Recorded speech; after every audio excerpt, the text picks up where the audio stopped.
What's going on, everybody? Welcome back to another day, another week, another episode. I don't know why I said another week. Just part of the thing I say.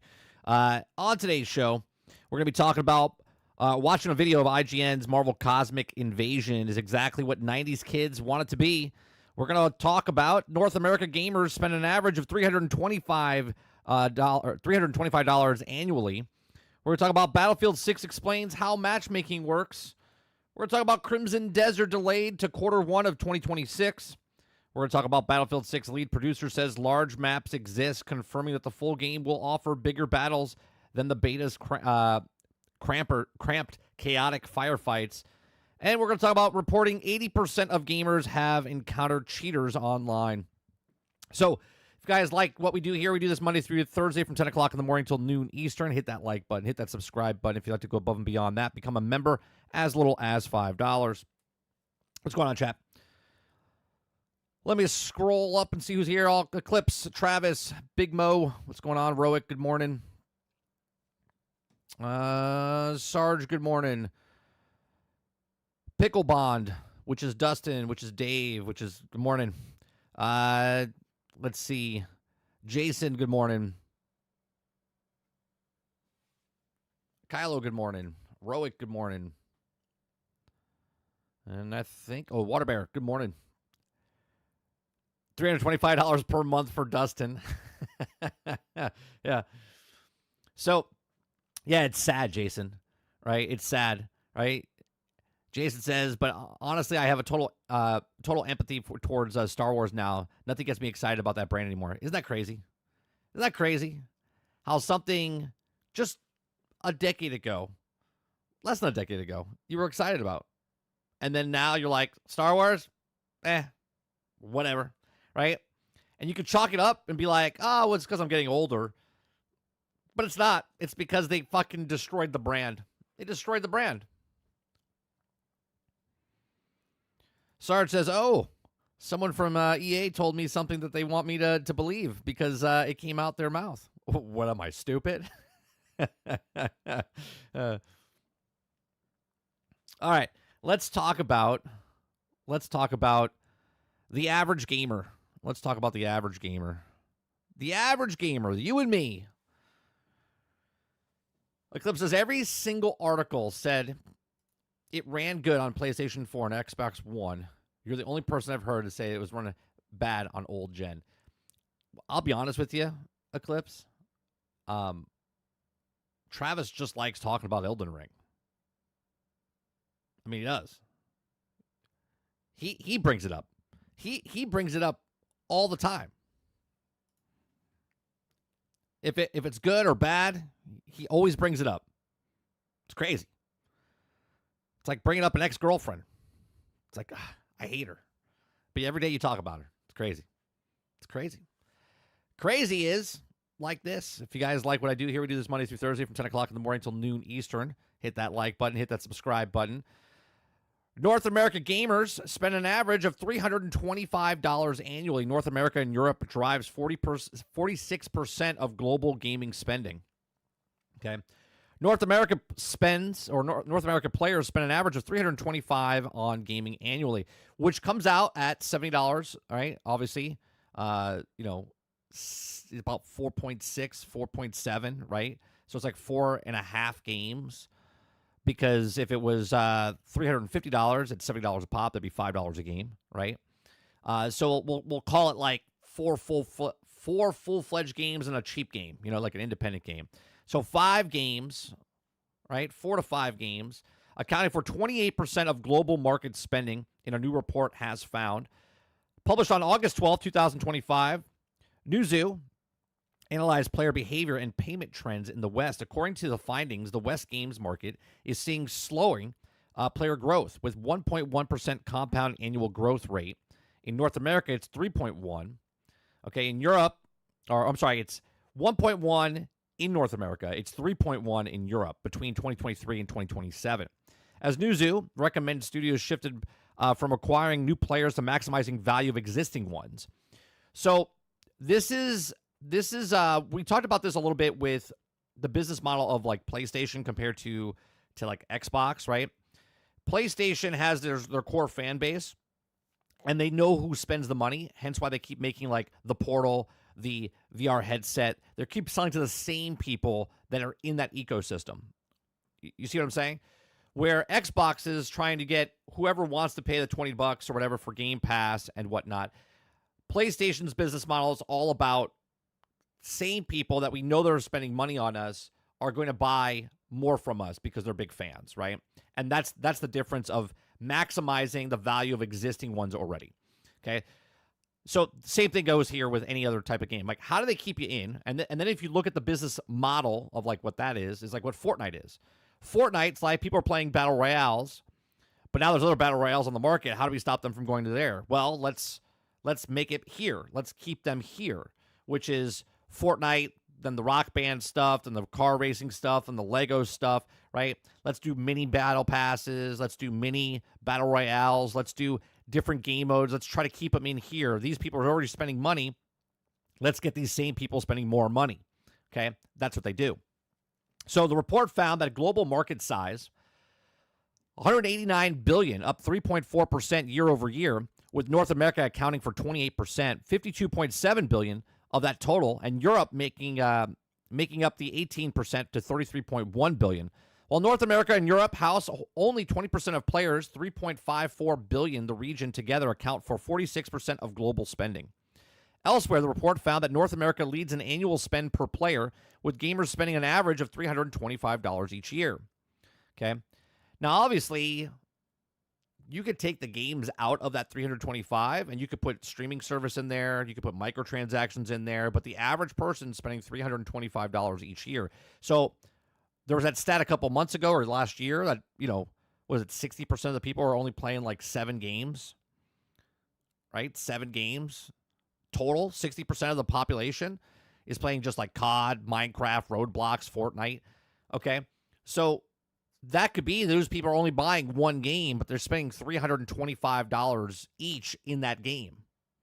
This is why Battlefield's trying to go for the Portal and Battle Royale inside of their game, because that's a platform now, right? They're trying to get that money. Instead of getting the $60 or $70 the one time, they're trying to get the $325, and this is the only game you kind of play.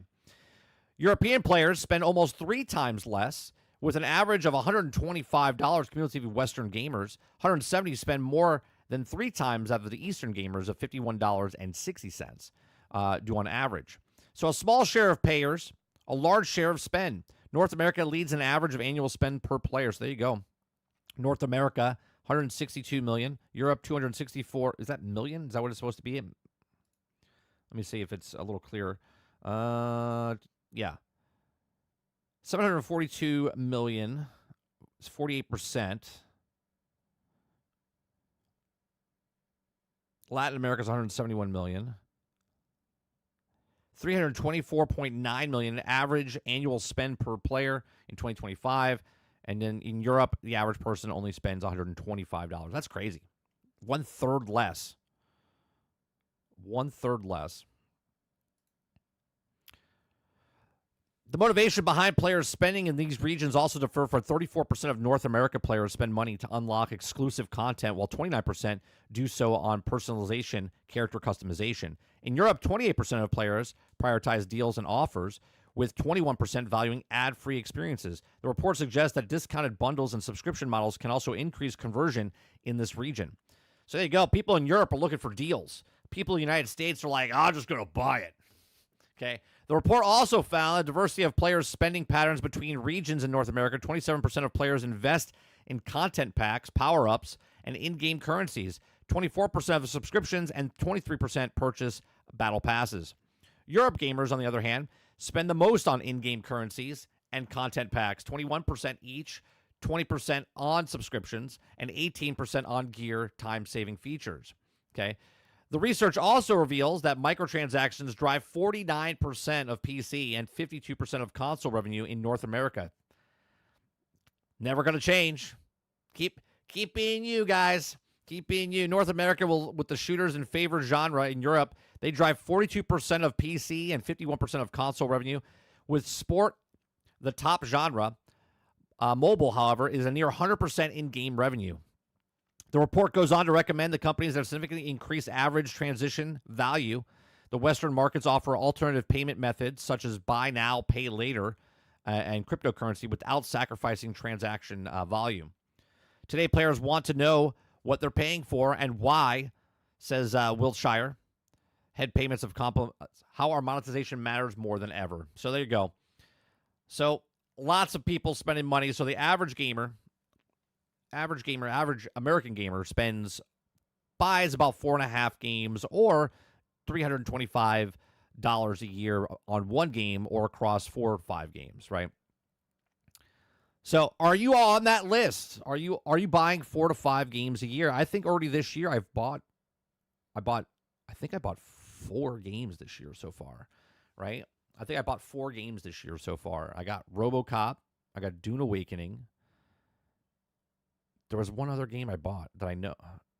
Oh, Split Fiction. I bought Split Fiction, right? So Split Fiction, RoboCop, and Dune Awakening. Those are the 3 games. Now, Split Fiction, $50. RoboCop, $30, I think it was. And then we have Dune Awakening, which was the $70 one, right? Oh, no, I got the $50 one. Oh, no, I got that $70 one because I got to play early. Yeah. Right? So that's 100. That's 100 with RoboCop and that, and then 50. So I'm at 150 right now. And I got 3 games. I think there's another game I bought that I can't remember. I'm trying to remember if I bought one. If I pick up Helldivers, that's another $40. That's 4 games. But I'm at $190 at that point. All right, let's see what you guys are saying. What's going on, Altern? What's going on, Ray? Krebsy, good morning. Krebsy says, here's my answer to water. It took Warzone 13 months to get 100 million, and that was during COVID from a franchise multiple times larger.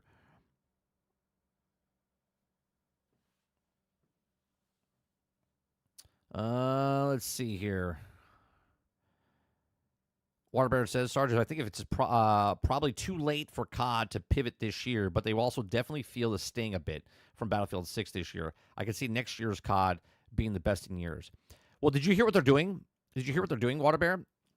I don't know if they're doing this 100%, but there's stuff that they were supposed to put in the game that they didn't put in the game, but all of a sudden now, in a leak, they're saying they're putting it in the game. Like, people have been asking for these improvements for COD for the longest time, and they're not putting it in, and now all of a sudden they're putting it in. Coincidence? I think not. Silver says, I'm under that, but I think I'll land around 325 at the end of the year, to be honest. I would have to spend, I could buy probably 2 or 3 more games, because another game that I'm interested in, I'm not buying Borderlands 4, I'm not buying Battlefield 6 right off the bat, but I'll probably get it on sale. If it was like $50, $40, I'll probably pick it up. I might pick it up early. I don't know yet. Like earlier, not early. I'm not buying it for the first month. I got to see the maps. I got to see what happens with Portal. I got to see what happens when the BR comes in. You know what I mean? So that might fall under this year if I buy it. I mean, it comes out in October. I really don't need it for the end of the year. Eclipse says, I have not bought a full-price game yet, and I'm probably not because of Arc Raiders. It's only $40.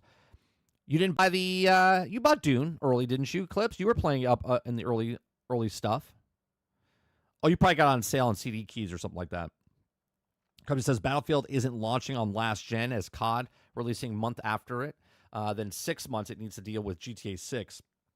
COD also has a new BR launching with Blackout 2.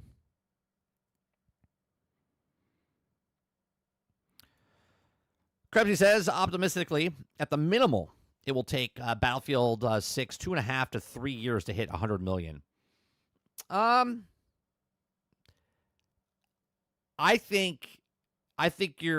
even think it hits it. I know you're saying optimistically. I don't think it hits it. I think they get this big surge in the beginning, and they think they're projecting it's going to hit, and then it's going to drop off the face of the earth. I think it's going to drop off the face of the earth. And what I mean by that is the player base is going to be there. Someone asked me, it was a big something, big boy, I think, or something. in my YouTube channel asked me like, what's the drop off that Battlefield always has? And I'm like, well, all games have drop off, right? All games have drop off. Battlefield's drop off is no different than anyone else's drop off. Like, people play the game, they play the campaign, they stop playing the game, or they play multiplayer, they play it for like 100 hours, and then they put it down, right? But after the 100 hours, that's the player base, right? The peak of Battlefield 6, when you see 500,000 concurrent people playing it, that's the peak. That's not the player base. The player base is once it drops off and then where it levels off. That's the player base. That player base will be playing for months and years. And I don't think once it hits that dip and the player base is there, it'll never hit 100 million concurrent. But that's not including the Battle Royale. The Battle Royale could hit it for them, but they got to get it out. They have to get it out sooner rather than later. The longer they wait, the worse it's going to be for them. So they got to get it out, but not eat into their pockets of buying Battlefield. Okay, but they got to get it out before all this other stuff comes out and GTA 6.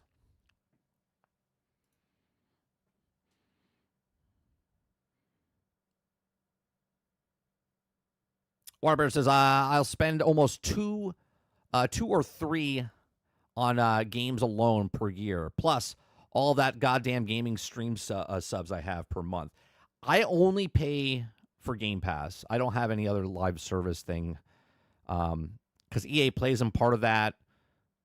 Is Ubisoft Plus included in that as well? I think Ubisoft Plus is included in that as well.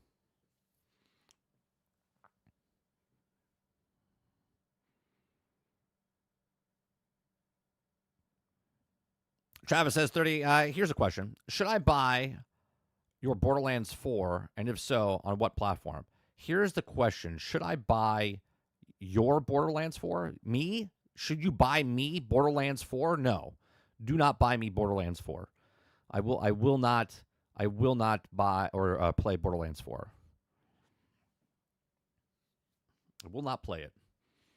Roic says, I think I only have spent about $75 so far this year. Just been getting this cheaper Steam games or games that I have also been on sale. Jason said, I've only really bought much new stuff this year. I've only bought a few remasters and collection. Yeah, see, a lot of the games I play, I mean, I played a shit ton of games, but I didn't buy them because it's on Game Pass. I mean, all right, well, let's be fair.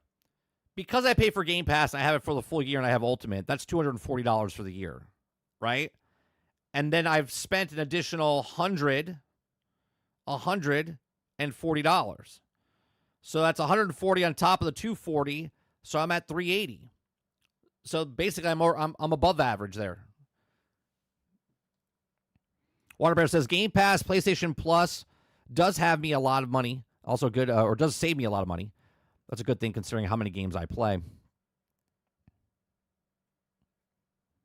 No, Ubisoft is not included, but there's games that come into Game Pass sometimes. I could have sworn they don't get the Ubisoft Plus games right away, Mo, but I could have sworn Ubisoft Plus. Hold on.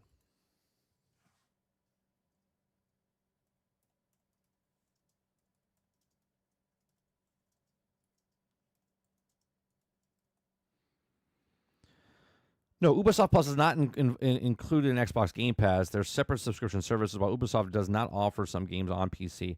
Maybe that's what I'm getting confused of. Maybe you're right. Maybe that's what it is, because there's so many Ubisoft games on Game Pass that I thought that Ubisoft Plus was part of it. Yeah, that's correct.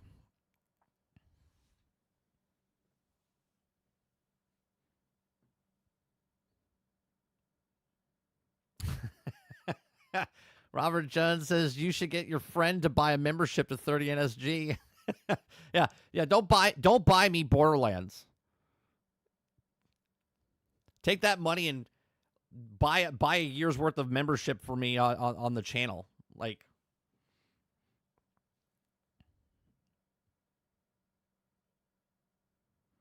no. What I'm saying, Krebsy, is so EA Play is part of it, right? But the new games on EA Play are not on EA Play. So you can play games, Madden games from EA Play, but like certain games, like for instance, Battlefield, when it came out, Battlefield 2042, wasn't on Game Pass, but it was on EA Play. They had 10 hours of, trial period or whatever. I thought Ubisoft did the same thing. That's what I was getting confused about, right? New games don't come out on those services. Like EA Play, like you can't play Madden, the brand new Madden, but you wait 6 months and then it's on Game Pass. Mo says there's one thing I know, and I know Game Pass. Yeah.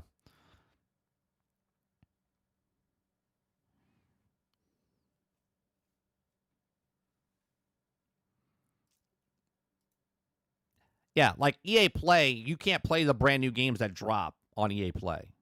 But EA Play is part of Game Pass, and you can play the games later. All right, let's talk about Crimson Desert delay. We needed a hashtag Mo knows Game Pass. He's already got a song, all right? We don't need a hashtag Water. He's got a song. We don't need a Mo personalized hashtag now. Ray says Battlefield 6 did the graphical generation leap from 2042 looked like a 360 game. No, it looks good. It's just the way they made it too clean. Like way too clean. Graphically, it's good, but they made it way too clean. It's not gritty. It doesn't have that that worn-in feel. It's like a brand new city in there. You know what I mean? It's weird.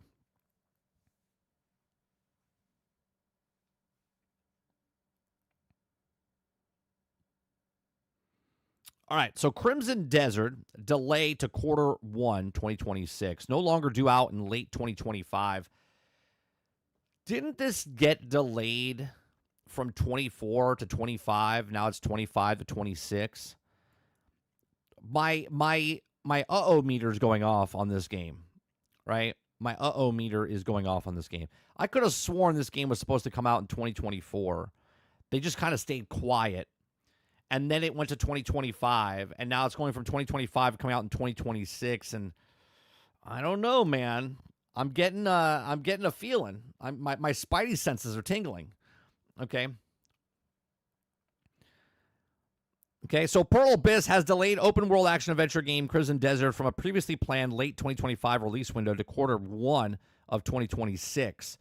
Now, before the Q&A session, I would like to first share an update of the development status of the release schedule of Crimson Desert, which many of you have also been curious about. Pearl Abyss said in Q2 2025 earnings conference call, currently Crimson Desert has been in the process of voiceovers while also carrying out tasks such as console certification and preparation for its release. In the case of marketing, we plan to participate in the Gamescom PAX West August to showcase the open world build, and in September we'll also join the Tokyo Game Show and strengthen our marketing efforts in Japanese market. To launch Crimson Desert on our first large-scale AAA console game has been unavoidably delayed by 1 quarter from a previously announced schedule. This is due to longer-than-expected timelines arising from schedule coordinations and collaborations with multiple partners to offline distribution, voiceovers, console certification, and also launch preparations. We're certainly apologize for any of that being able to meet the original promised fourth quarter launch schedule. Please kindly understand that this is a strategic decision aimed to ensuring success and meaningful scale. I wonder, I don't want to say because of what's happening with Battlefield 6, they're like, oh, you know what, we should move out of that, right? Because now they have to get it, Q1, which is that, because Q4 is January, February, March of 2025. So Q1 is now April, May, June for them. If that's the case, then that's falling right in the line where Grand Theft Auto 6 supposedly is going to be, right? Because Q1 for 2026 is in either late March or early April, right? Is it March, April, May? Or is it April, May, June? Because their quarters end differently. Their fourth quarter is January, February, March. Or is it December, January, February? Either way. Right, so that'd be interesting. It says the release date has been internally confirmed for Q1 of 2026. However, given the changes in the launch timing, it will announce the date at a more appropriate time based on business considerations rather than making an announcement at Gamescom next week. We're grateful for your continued interest in the company, and we'll also do our utmost to deliver an even better experience going forward. I mean, I hope the game is great. I hope the game is great. It looked fantastic, right? Good old Pearl Abyss. We know what they're up to. We know what they're up to. Okay. We'll see what happens when this game comes out, because if it hits that wrong time slot, maybe too early, just a little bit before. I know just a 101, it's not competing with Grand Theft Auto, but all games compete with all games, just like all YouTubers compete with all other YouTubers, you know what I mean? Like, you're bidding for time. And if Crimson Desert comes out a little before Grand Theft Auto 6, it's done. Because people that would be interested in buying this game are like, I'm definitely getting Grand Theft Auto 6. I'm not getting this. That number extremely drops dramatically. Because, yes, there's people out there like Travis and Mo that don't like Grand Theft Auto, and they're never going to buy Grand Theft Auto. But there's a lot more interest in Grand Theft Auto than there is in Crimson Desert. And the closer that Crimson Desert gets to Grand Theft Auto, the lower the interest is for Crimson Desert. So, and that goes before and way, way after.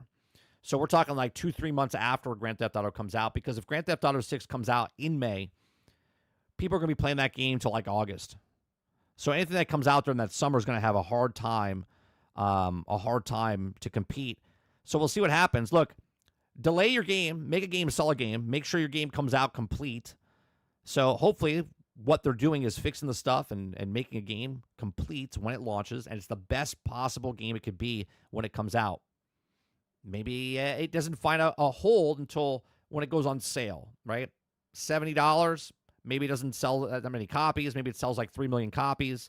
And then after the fact, it sells, it goes on sale and it sells another 5 million copies or whatnot. But let me know what you guys think about Pearl Abyss's Crimson Desert. Are you excited for this? Now, I know there's a lot of people that are excited for Crimson Desert, but I also know you're excited for Grand Theft Auto. If these come out at the exact same time or around about the same time, are you buying both of these games, or are you buying one over the other? And which one would that be, right? So one, are you buying both of these games? And two, are you buying one or the other? And if one or the other, let me know in the comments section down below. Let me know in the live chat, which game would you be interested in more? These are just my thoughts. Let me know yours in the comments section down below. No, it's a single-player game, Jones. Single-player game. Let me know your comments in the section down below or in the live chat. Please make sure you share, like, subscribe, and I'll see you guys in the next one. No, it's a single-player game. It's a single-player game. Did I have Ray's thing up there the entire time? Look at me. What a noob. What a noob I am. Waterbear says, not going to lie, I'm kind of pissed about Crimson Desert. Jason says they're adding more wrestling moves to this game. Waterbear says, I'll give them the benefit of the doubt because they're still working on Black Desert Online. Sure. I just think they didn't say anything for the longest time. Then all of a sudden they're like, oh, yeah, it's not coming out in 2024. We're going to talk about it more in 2025. They never had an announcement. They never said it was going to release in 2024. But they didn't say it wasn't. And then all of a sudden they're like, oh, it's 2025. And now 2025 is here, and 2025 is now gone.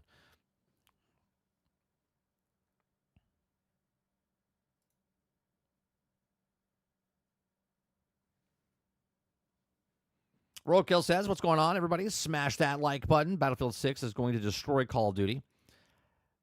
When you say destroy, I would like to know a number which makes it destroyed. Because I think Call of Duty will outsell Battlefield 6. Because Call of Duty is selling on all platforms, where Battlefield 6 is only selling on new platforms.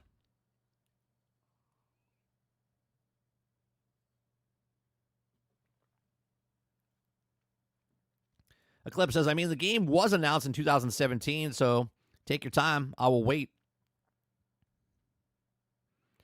Krebsy says, my guess is mid-February. Yeah, but mid-February. Okay, hold on. Let's look this up. Because I think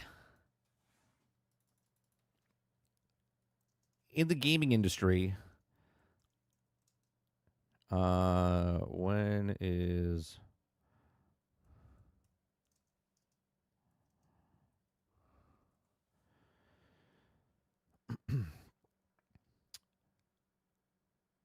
okay, generally quarter one is the first fiscal quarter. 2026, the companies in the gaming industry will run from January 1st. So it is so quarter one is January to March then. See, I thought their yearly thing was overlapping the year. So quarter one is January? If that's the case, okay, standard business quarters, typical structured business quarters is quarter one, January to March, quarter two, April to June, July. Fiscal year, oh, it's the fiscal years. That was what I'm getting confused with. That's what it is. Okay. Standard business, so but it's fiscal year. While calendar quarters always align with the calendar year, fiscal quarters are based on business chosen fiscal year. A fiscal year can also start in any month and runs for 12 months. So, is it Pearl Abyss's fiscal year or the normal standard business fiscal? So their fiscal year, Pearl Abyss's fiscal year might be January. So if they're quarter one, then I think you're right, Krebsy. I think February would be a good spot, right? Because no game really releases in January except for like the tail end of January. So I think you would be spot on with February.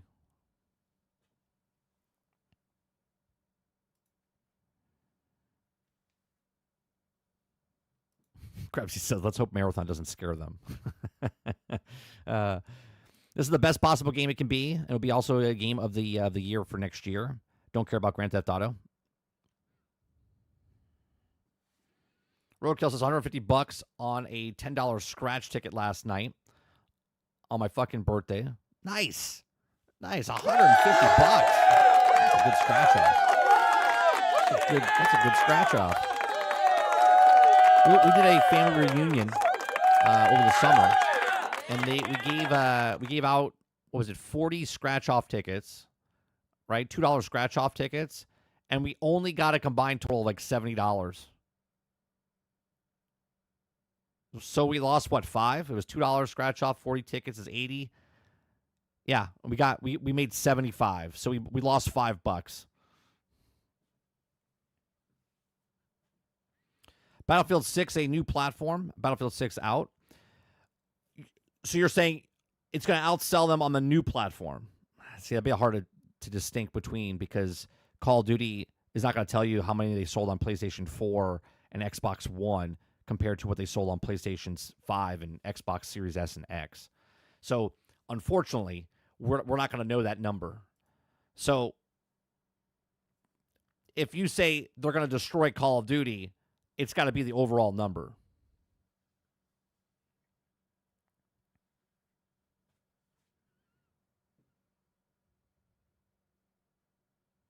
I read it as January to March. I just assumed, Krebsy, I assumed it because like Xbox, Microsoft, their fiscal year quarter 4 is January to March.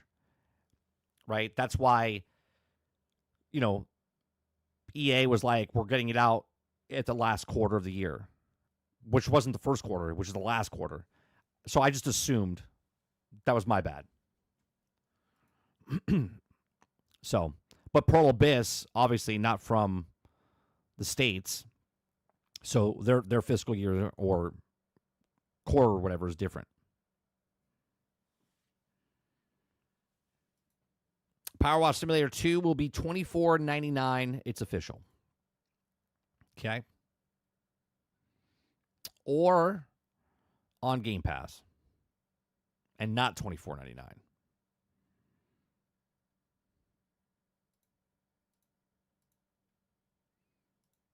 All right, let's go to some cheating here. Let's talk about some cheating. It's not on Game Pass yet. That's right. Not on Game Pass yet. First Power Wash Simulator was on Game Pass. Just like Spray Paint Simulator is on Game Pass. Oh, it'll be there. Yeah, exactly, Eclipse. Yet. All right, the next story is report 80% of gamers have encountered cheaters online. You know what's always funny about this? We all think we've seen cheaters. Now, I haven't read the article, so I don't know if surveys said they surveyed 1,000 people and they're like, have you had somebody cheat? And you're like, yeah, I had someone cheat. I don't think a lot of us know actual cheating unless you know, if you know, you know. Like, obviously, we watched that video of the guy who was wiggling, and then, so we know about cheaters. We've seen cheaters. We've seen videos of cheaters. But most of the time when we play video games, we just assume that if we got killed fast, that dude's cheating, right? So I don't know how they surveyed this or how they figured it out, but let's read the article and find out. If you guys like what I do here, we do this Monday through Thursday from 10 o'clock in the morning to noon Eastern. If you like it, hit that like button, hit that subscribe button. If you'd like to go above and beyond that, become a member as little as $5. Mo says, I've been called a cheater. I don't know how to do it. That's what I'm saying. I think a lot of people say there's cheaters, but they don't actually know. People think you're cheating because you have a mouse and keyboard on PC. Well, it's funny because there's that. We haven't talked about it, right? And I really don't care to talk about it, but I'm going to bring it up for this because of cheaters. That clip that's going around for Battlefield 6 about the person that's like, hip. Well, what do you call it? What do you call it with the mouse? Where you're shifting, you're quick scoping or whatever, right? Which, if people don't play on mouse and keyboard, they don't realize that you can move that fast if you know what you're doing. Now, I did watch a video of Asmongold talking about it, and I did kind of agree with him where he said that if this person is so good at the game, then how come they're not playing professional? And I can look at it and go, well, maybe they don't know how. Maybe they don't know how to get professional. Maybe they've never been discovered, right? There's a lot of different things where, because in my field, in working in film industry and stuff like that, there are some people that are really good actors that you find, and you're like, well, how come you haven't been acting before? That because they haven't been discovered. They haven't been found. Now it's a little different because now there's the internet and stuff like that. Now, I couldn't tell you if that person was cheating or not by just looking at a couple clips. Now, there is some sus clips that they had in the past, and you're like shooting through the smoke and clipping on them real fast, that they could be cheating. But the clips from Battlefield 6, they could be cheating around the building, around the wall and stuff like that. But I couldn't tell you 100% if they are cheating, right? Now, I also saw a clip that Sarge sent me yesterday, and the person was like, dude, that guy is cheating. So he contacted the guy, and the guy was like, bro, are you cheating? And he goes, yeah, I'm cheating. He came straight out and said, I'm cheating. And he's like, well, why are you cheating? He's like, well, no, he said, how come you're not banned?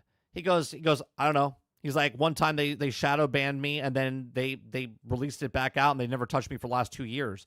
She goes, well, why are you cheating? He says, well, I cheat because I was tired of losing because the other people were cheating. So I started cheating because he was tired of losing. So he started cheating. So he's been cheating for the entire time Warzone or whatever's been out, and they haven't touched him. Right? And he says everyone cheats. He's like, if you're a cheater in a game, you know who else is cheating because they can see you through the walls and stuff like that, and they're reacting to you. They know you're there, so you know it's the wiggle, right? It's the wiggle. If you wiggle and they see you wiggle, then you know that they know that both of you guys are cheating. So they don't touch each other, and they do the extraction. In Warzone or any other thing, there's certain things that people do and the way they act, and if they act a certain way, you know they're cheating. But if you're not a cheater and you're not using a cheating program, you just assume, like myself in Florida, that there's a gator in the water, and you're like, doesn't matter if it's a puddle, doesn't matter if it's a pool, doesn't matter if it's a lake, you're like, yeah, there's gators in there. So when you look at a multiplayer game, you're like, yeah, there's cheaters there. There's cheaters there. Krebsy says, or just someone like Travis and anyone that kills you is a cheater. Right. Mo says, didn't you just call a cheater just recently? Didn't you just get called a cheater just recently? Me? A cheater? Oh, yeah, El Dente was saying that he's going to report me when I sniped the one guy from that distance. He's like, no way. He's like, I'm reporting you. Right. There's always someone better than you, right? And then we use other terms of, it's sweaty, right? It's a sweat fest. I don't want to be inside there, right? So, report 80% of gamers have encountered cheaters online. If you've played any modern competitive title, you'll likely have stumbled upon someone cheating or using nefarious exploits to gain the upper hand. In fact, it's not even a modern problem. It goes back to the original multiplayer-focused games period. In a new report headline by PlaySafe ID, it has been revealed that staggering 80% of gamers, representatives per the report, have come across a cheater in an online game. This has led to a whopping 42% of players considering quitting their game because of influx of cheaters. Okay, some games are worse than others, but the chief concern is also is that the global problem that is plaguing gamers everywhere. It's a serious issue. It's a serious issue. Last month, I covered the introduction of PlaySafe ID, an organization determined to make an otherworldly dent in the mass cheaters found in their way of games like Escape from Tarkov, Rainbow Six Siege, and Call of Duty. The same organizations that now fronted a report looking into the state of cheating across the global gaming industry. In a survey targeted more than 2,000 gamers, here you go, in more than 2,000 gamers across the United States and the United Kingdom, a series of questions was asked and turned up damaging results. Only 20% of gamers reported never having met a cheater online. Now, I'm going to assume that those people don't really follow or know anything, and they're like, yeah, I don't know. I just play the game. They're probably super casual. They probably think that everyone is better than them.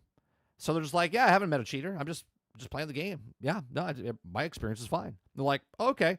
From the slew of those impacted by cheaters, 55% admitted that they are also either stopped or reduced how much they spent on microtransactions or in-game purchases because don't trust the game. Man, that goes into... My brain went here. So 55% admit that they're either stopped or reduced how much they spend on microtransactions or in-game purchases because they don't trust the game. Think about Fortnite for a second. Why is there so many bots in the lobbies? Right? Instead of dealing with cheating problems, they said, you know what? Let's put bots in the lobby because that'll diminish the amount of people that are cheating because people think those are real people and those people don't care and the casuals will keep playing the game. And because they're winning, because they enjoying their time in Fortnite, they'll continue purchasing the microtransactions. Okay? In other games where they tell you they're really hunkering down on the cheats of Call of Duty and Tarkov, people are like, fuck you, I'm not paying for your microtransactions because I can't get a goddamn win. Okay? So I'm not saying that's happening, but the reason bots are in the actual game is to blur the line of who's cheating. And if the cheaters are in there, the cheaters think they're fighting against real people because the cheaters want to be better than the people. But if the cheaters are going up against bots, they're not really affecting anybody. And if the people that are playing the game normally are in the bot lobby, they're also winning. So everyone's in their own thing. What would happen, chat, if you found out that every single person that loads up into a battle royale was actually playing in a solo lobby? Right? Now, I'm not saying that's happening, but would your mind be blown if everybody that's playing the game is in a solo lobby and just playing? Now, obviously, it's not that. It's like a 3-to-1 ratio. It's like 30 people out of 100 people are real, and then 70 of them, 70% of the bots. Okay, but would your mind be exploded if you found out that everyone was actually just playing? You think you're playing a PvP game, but you're playing really a PvE game. Be amazing, wouldn't it? You'd be like, oh, that makes a lot of sense. But let's see. Additionally, 42% of gamers have been on the verge of quitting the game entirely. So 55% admit that they're done. 42% of gamers have been on the verge of quitting. So that's 97%. Okay?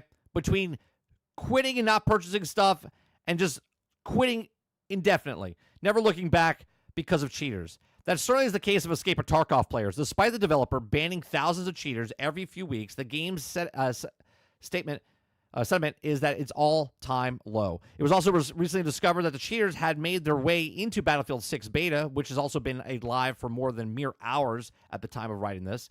It's unexpected the stat that 71% of those surveyed revealed that they'd be happy verifying the identity with the accredited verification company, which is also a world that the PlaySafe ID wants to build. This accountability would also see to it that the cheaters don't go unidentified. Let me tell you something. I am not giving you my personal information because there's cheaters in a video game. Like, no. I'm not giving up my stuff. Okay? I'm not cheating. I know I'm not cheating. I don't need to show identification so I don't be called a cheater. I just won't play your game. It's just how it works. I'll be like, yeah, well, there's cheaters in the game. I'm not playing the game. You want my ID? Guess what? I'm not playing the game. Okay. The full report was published on PlaySafe ID's site, but it's also damning thing that also might have you feeling concerned about multiple multiplayer games. So, chat, let me know. Okay, this article's stupid. First off, because it doesn't really. They interviewed 2,000 people, and of course, everybody thinks they're cheating. Everybody thinks everybody else is cheating because everybody else is better than you. So, unless you're Shroud. And then Shroud's like, yeah, that dude's not cheating. Okay. For the most part, I think everyone thinks everyone's cheating. Every time you have a you're like, I killed 5 people. All of a sudden, I got shot from the side. You're like, that guy hit me. But then you keep playing anyway. It doesn't really matter. It would be interesting to find out, though, how many people actually are like, I'm done. I'm done. I'm not playing this game anymore. See, I just don't like a lot of PvP games. So, like the 1v1 type of stuff, I'm not into it anymore. That's why I like Battlefield 6. Yeah, it's multiplayer, but it's a team effort versus a solo effort type of thing. And that's why I think I like it, because even if I suck, the team itself can still win. And I think that's why I enjoy that way more, and have always had the last 20 years, than Call of Duty type of stuff, right? But that's just me personally.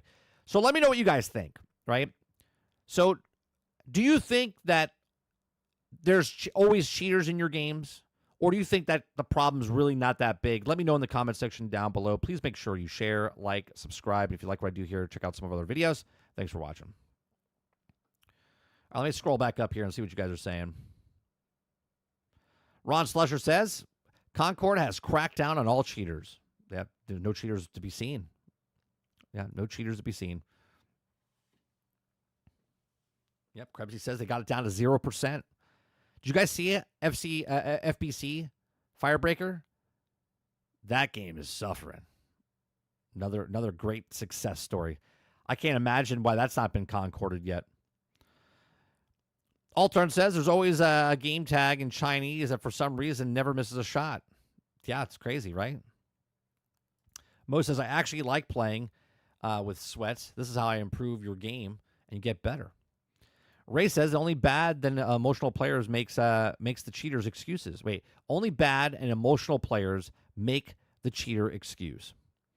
Mo says going against them makes you play differently and gets better at the game. Yeah, you still lose, but I guess you know what to look for. Ray says get good is the solution. Jason says agreed, Mo. The sweats make you better overall. Ron says it's okay to cheat in the single-player games. You know, it's funny you say that, Ron. My nephew was playing Breath of the Wild, and he goes, Uncle Mike, he's like, do you play Zelda? And I said, I used to play Zelda. He said, did you ever play Breath of the Wild? I said, no, I have never. I said, I played it a little bit, but I didn't beat it. I said, I kind of got bored, and I said, I get tired, and I fall asleep when I play the game. He goes, oh. He goes, well, I cheated in the game. I go, what did you do? He goes, I got what's the sword? Because I didn't play Breath of the Wild. What's the sword that he gets in the game? He got some master sword. And I go, oh, wow, you played a lot through the game. He goes, oh, no. He's like, I just started the game. He goes, but I put a fire down, like a campfire down, and then you look up in the air and you do something. And I was just like, what? He's like, yeah, and then you get the sword. And I was like, wait a minute. So you just got the master sword and now you're going around just like wrecking everything? He's like, yeah. I was like, so is that fun? He's like, yeah, it was fun. He goes, it was fun. I said, so are you still playing? He goes, no, I got bored. And I was like, well, there you go. I was like, and I had a story for him because I've told this story before with SimCity back in the day, right? SimCity, I couldn't ever make money in SimCity. So I put the cheat code in, and then I had all the money I wanted in the world. But then the game got super boring because I wasn't playing the game anymore. I was just doing whatever I wanted. And now they put a creative mode in the game. But back then there was no creative mode. You had to play the game and then earn the money to put the stuff down. So yes, if to answer your question, Ron, is it okay to cheat in a single player game? Yeah, sure, but you'll probably ruin it for yourself. Because if the game was hard, instead of trying to push through it, you just cheated yourself and then you stopped playing the game because you got bored because you were just wrecking face in the entire thing. Each their own, though, right? Eclipse says, I have to add for Fortnite that whatever kills someone shows me that the stats in every bot is always hidden. And this is how I know that I'm playing against bots. Well, there's some people that hide their stats, isn't there, Eclipse? Like, not everyone shows their stats, but bots never show their stats, right? Travis says, Ron, define cheat, for example. Have save scumming is cheating. So do you abusing the system or in the game, or do you like the Game Shark? Do they still make those? I think save scumming is still cheating, but it's for your own game, so it doesn't really matter, right? It matters if you bring it up and say, oh, yeah, I did this game, I did this, and you beat it in a certain period of time. If you're competing against somebody for, like, time or something like that. But if you're just playing yourself and you're not online, you're not comparing it to anybody else, fucking save scum. I don't give a shit. Robert Jones says, are you finally giving use of PlayStation 5 and Xbox Series version of the game for PUBG? Oh, they're giving up. They're giving up the PUBG's not supporting PlayStation 4 and Xbox One anymore, right? They're stopping supporting that. Server says, I wouldn't be surprised at all if it came out that all lobbies were just bots /PvE and save the devs a ton of server cost. You see what I'm saying, Silver? Now I'm not saying that's happening, but if someone came out and said this is it, I'll be like, yeah, I figured, right? Because the one thing that we saw from the article said that, what was it, 42%? Right? What was it, 42? Hold on.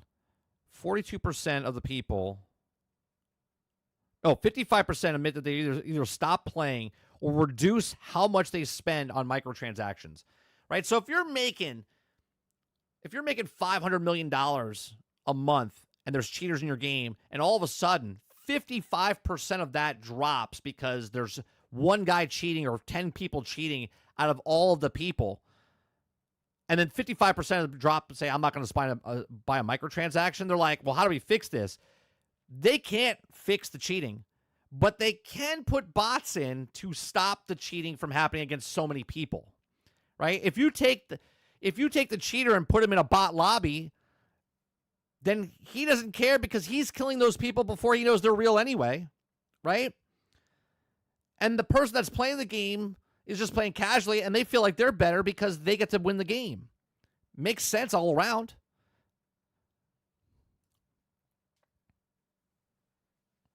Krebsy says, play safe, doesn't ask for personal info like a driver's license. It's just that your play style gives you your digital thumbprint, and then if your thumbprint is seen on other accounts, it links them. I don't want that either. I don't need them to do anything.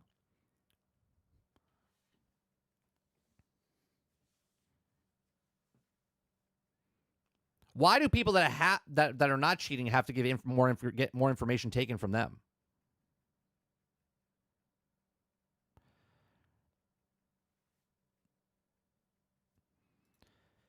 Kill death ratio, platinum gamer score, and win ratio becomes so important for the mental health for certain individuals that they're therefore to have fun and blame cheaters. What is that noise?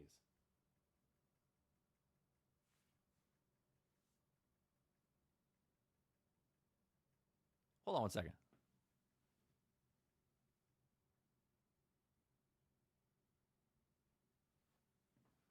My fan was making like this weird noise, like I was like, what is that noise?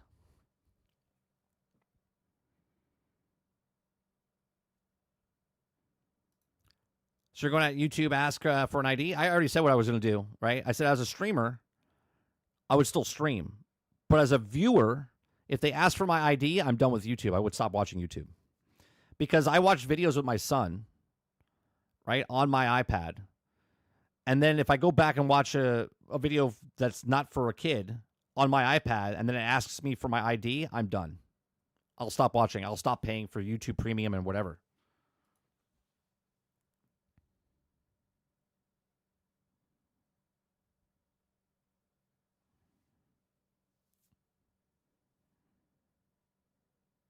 Yeah, the Master Sword. Yeah, it makes your hearts not go down.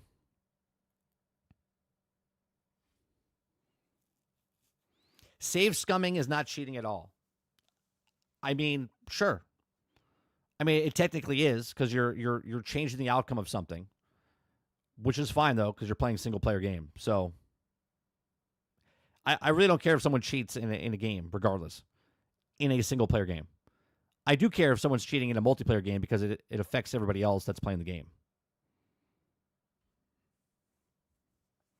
Rogue says, I play through once on a single-player game, then on a replay. I use cheats and whatnot just to have fun for a little bit. Yeah, I don't give a shit. If you're playing a single-player game, cheat all day long. I don't care.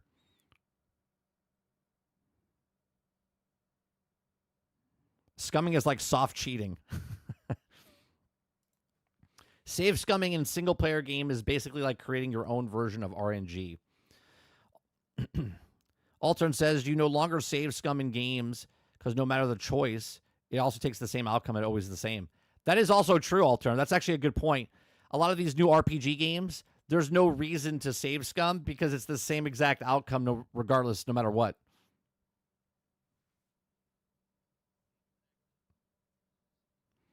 Hell, in Forza Horizon 5, okay, there's a cheating process in the game already, even when you're playing against a friend, right? So my son does this. So we're racing.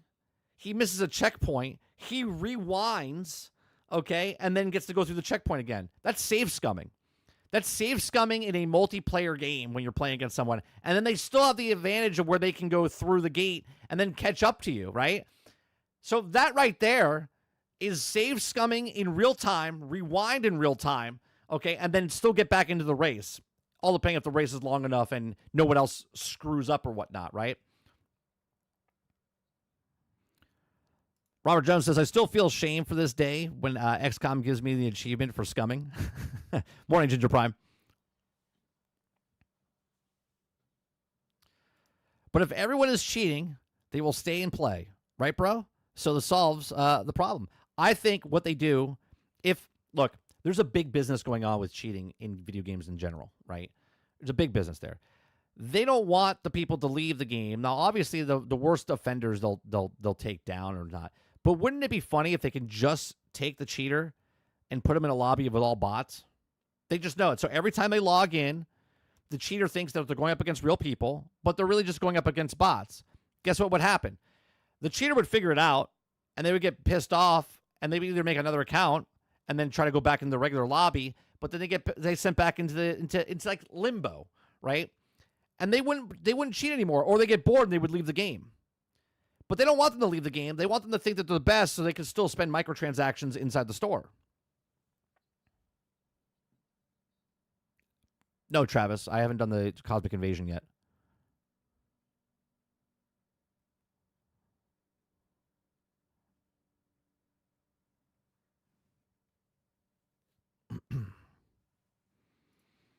Krebsy says, how else are you going to find a cheater without collecting info? Well, it's very simple. When you see a guy come on the server, if they're watching it, okay, and shooting through walls because they can see all the things.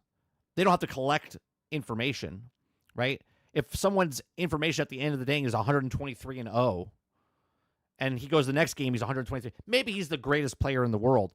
You might want to flag that guy and then look at him and go, well, maybe he's cheating. Right? Maybe, just maybe, if a YouTuber can purchase a cheat program, go inside Tarkov and do the wiggle that cost him a mere $60, okay? and he can figure it out, I'm pretty sure the people that work the game can fucking figure it out a cheater as well. I don't know. Just call me crazy. But they don't care. They don't want to care. They pretend they care, but they don't care.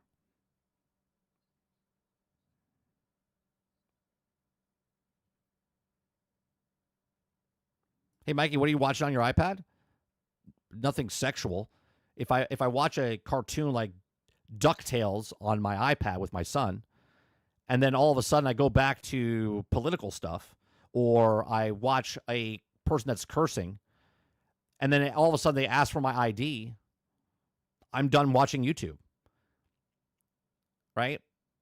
Because they think I'm a kid because I watch DuckTales, and then all of a sudden I watch adult stuff, and then all of a sudden they're like, you shouldn't be watching this. How about let the parent be the parent? How about let the parent be the parent and let me just live my life? You know, most people just want to live their life, right? Most people's dream is to buy land and then leave me the fuck alone, right? When everyone else starts to, what are you doing over there? What is that over there? Go fuck yourself, okay? I'm not harming anybody. Leave me alone.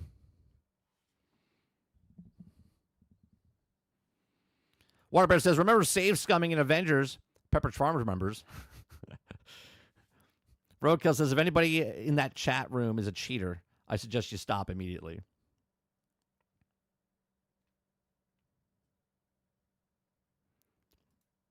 Flag them to collect their info. Do you understand the difference, Krebsy, right?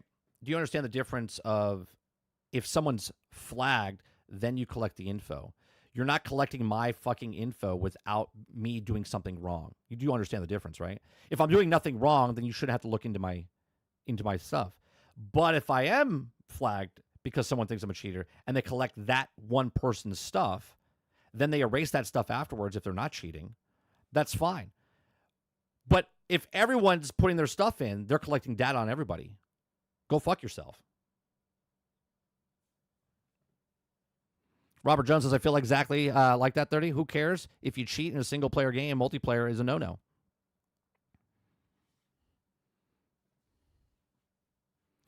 Krebsy says, but let's be real. All our information is getting collected at all the time. If the cheating info is being collected, then we speak of the fuel the algorithm. Sure. Again, if they're asking me for my... Look, if they're doing it behind the scenes and I don't know they're doing it, I can't tell you if they're doing it or not. But if they come and say, hey, give me your info, I'm like, go fuck yourself.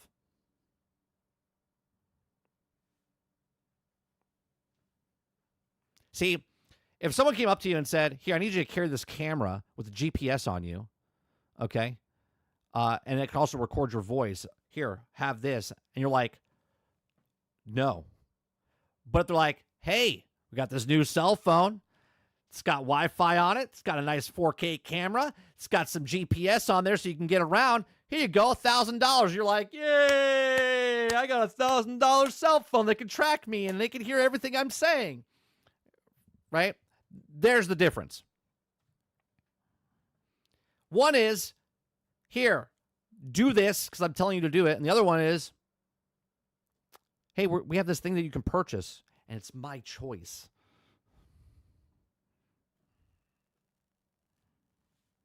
Ray says, losing your best character in XCOM is what makes it good. Yeah, I used to love playing that game and having a guy was so, and you made a stupid move and he's dead. And you're like, that was the worst. Same with State of Decay. State of Decay, if you played State of Decay 1 and 2, when you lost your guy, that hurt, man. Had them all leveled up. It was brutal.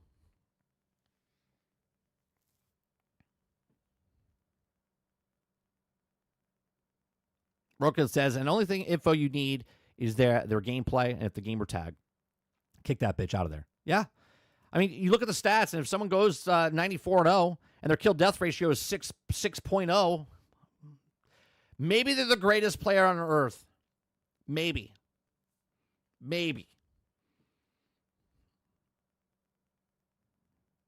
Or maybe they just don't care. I'm going to go with they just don't care. And they say they care.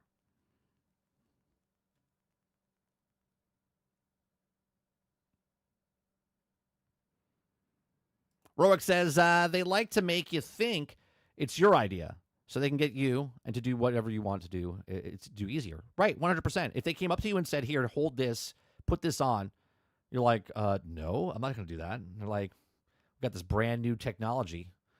You can surf the web. And you're like, that sounds amazing.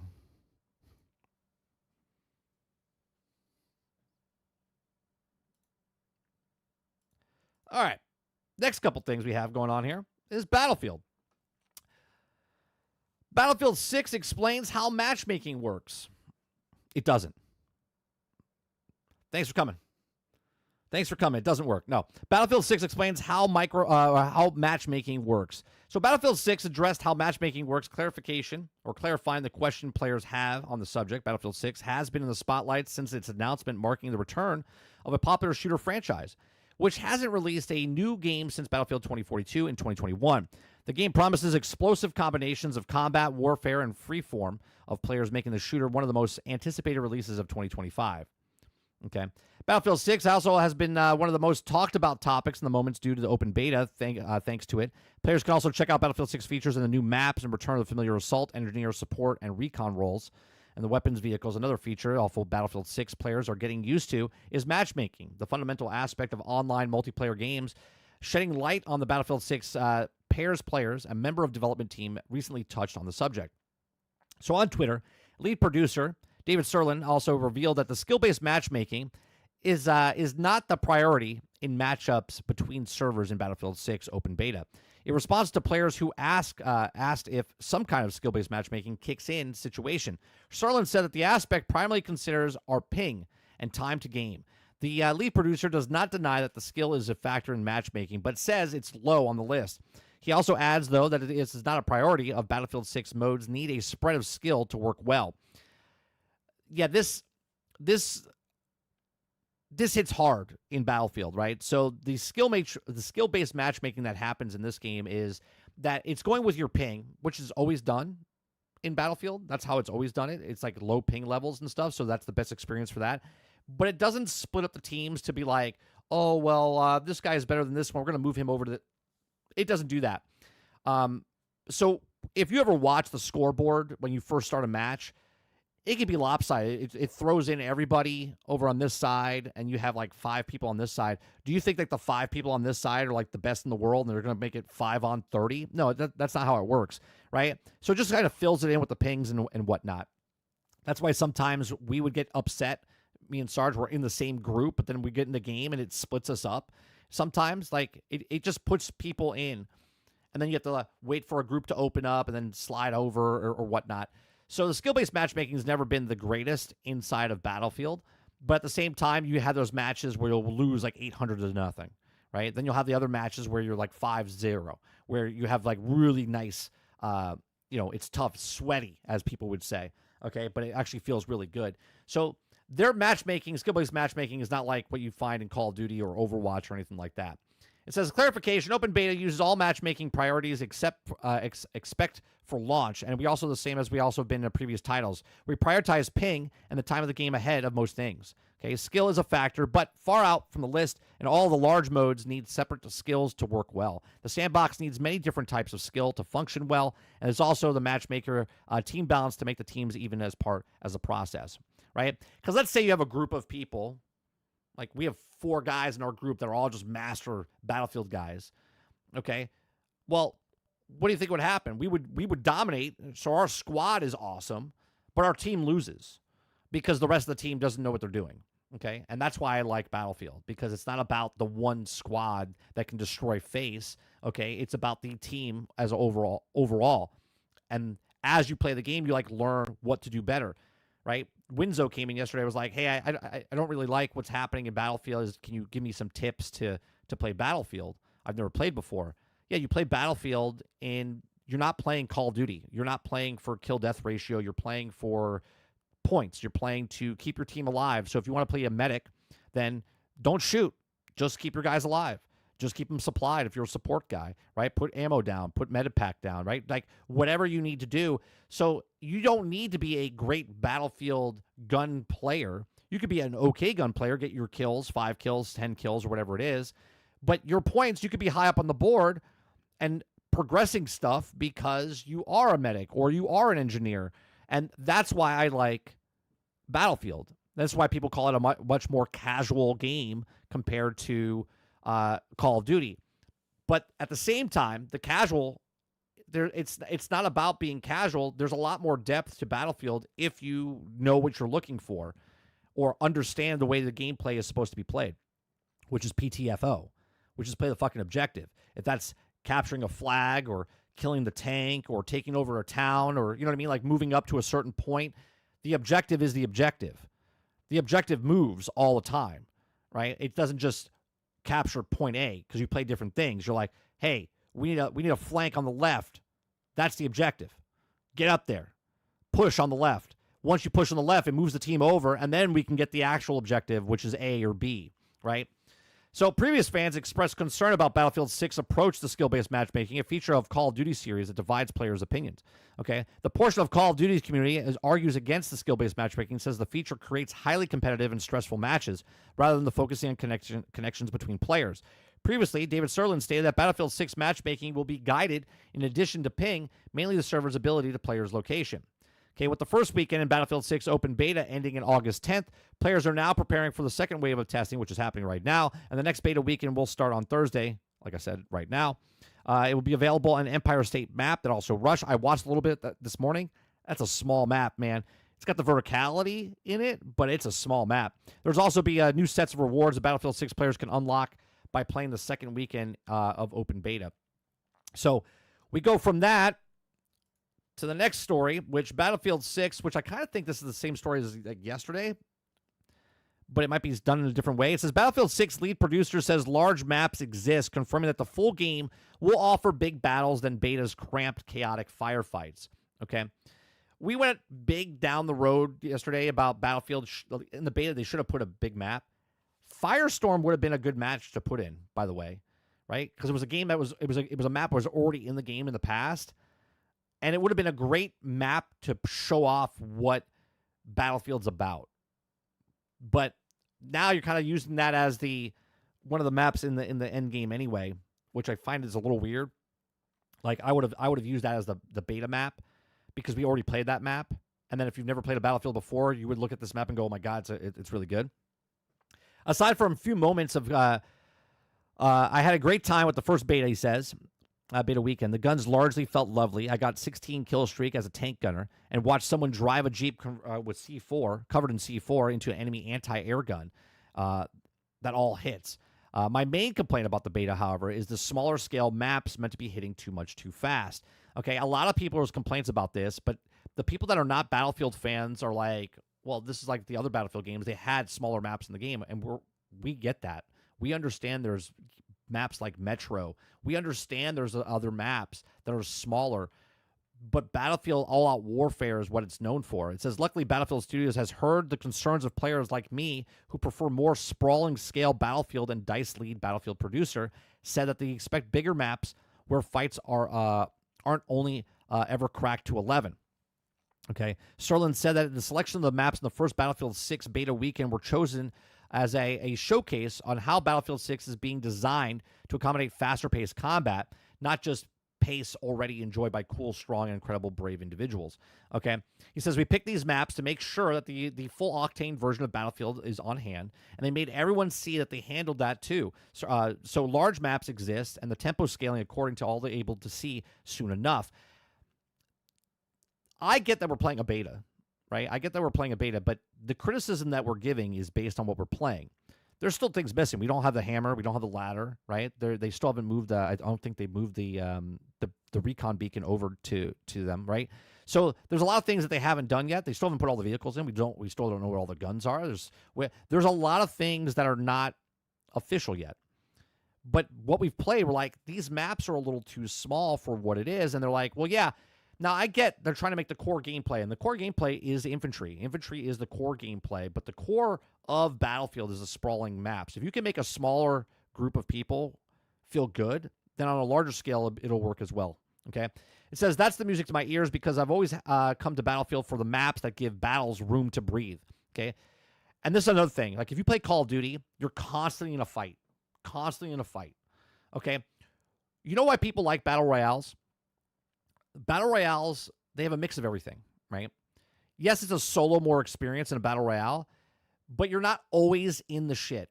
You can choose if you want to, like when you first drop, you're in an area with a lot of people, you kill it, but then it calms down. There's peaks and valleys within why you're playing a battle royale, right? The peaks and valleys of you jump out of the bus, you have to grab your stuff. It's very high-ended stuff. You kill a bunch of people, and then boom, it's a lull.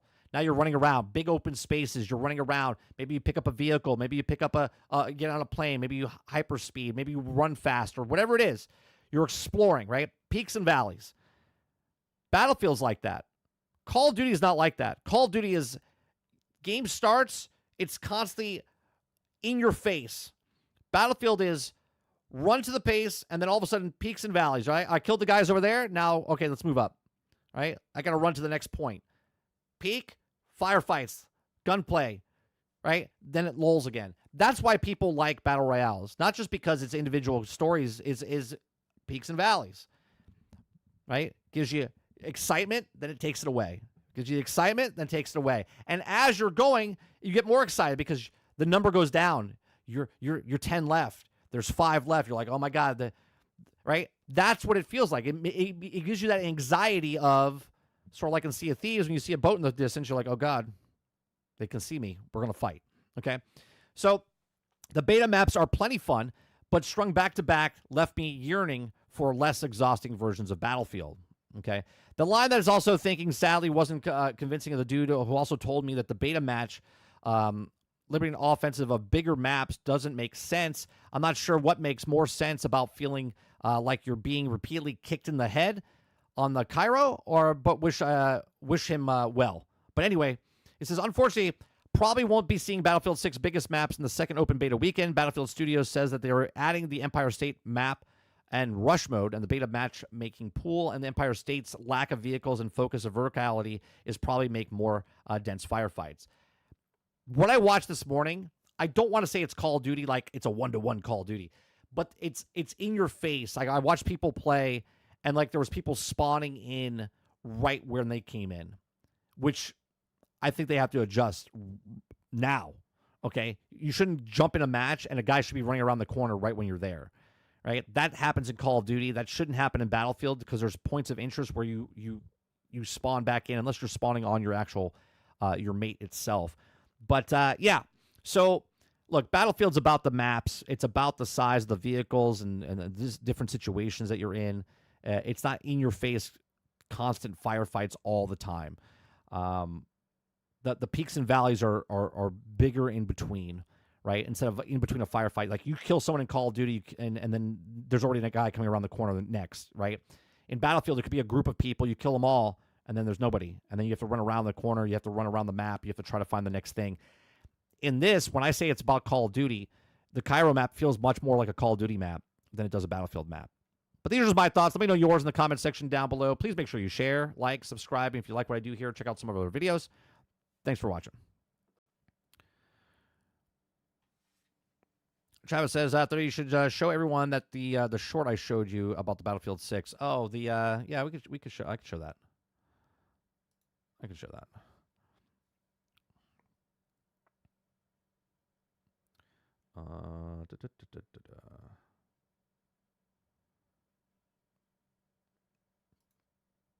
This is a video that Travis sent me yesterday. Drop the gun. Hold on. This is a video he sent me yesterday. Right? POV of Battlefield fans trying not to pre-order Battlefield 6. Or I shoot your partner. He's gonna shoot me anyway. Drop it, we're both dead. Battlefield's holding the gun up to the player. Wes, shoot him. Come on, shoot him! Shoot him, shoot him, shoot him! Shoot him! Shoot him!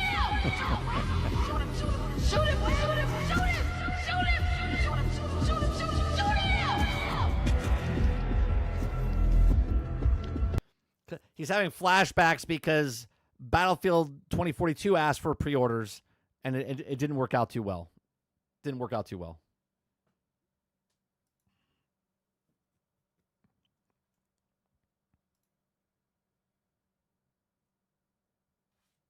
Waterbear says, I don't like turn-based, to be honest. A handful of turn-based games are good. Other ones put me off. Remember when Halo Infinite King beta but trashed full release?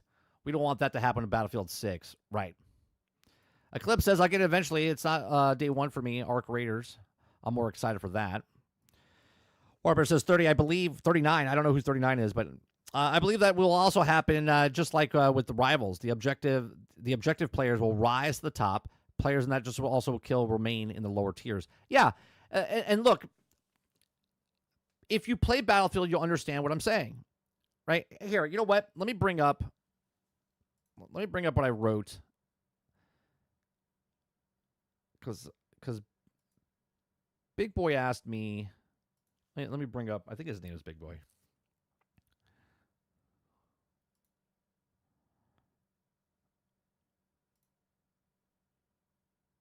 Okay. He asks me. Let me bring this up on the screen here. Okay. He says, I'm a Battlefield adjacent player, meaning the series and gameplay loop almost appeals to me. I like battle royales and extraction shooters. Okay. From my perspective, Battlefield games over the last 20 years have followed a pretty distinct trend.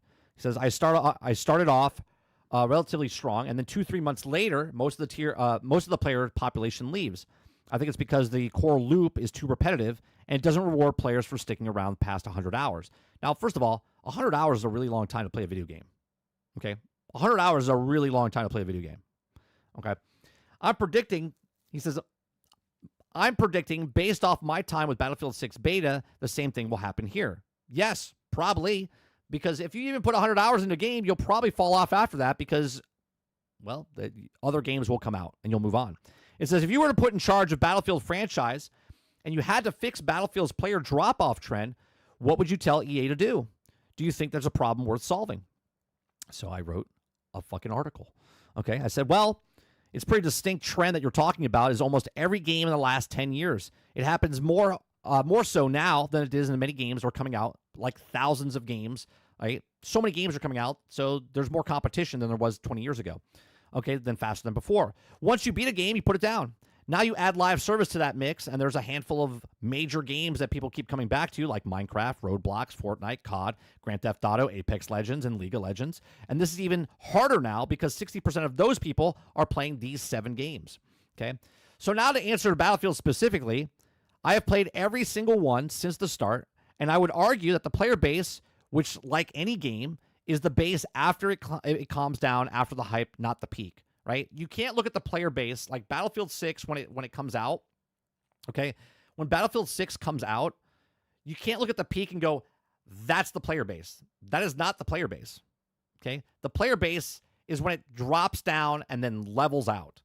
Levels out, meaning when it goes to this on the thing, you take a line, draw it right through the middle. That's the player base. 8 o'clock at night, it's up at high, and then it goes down at the low, okay?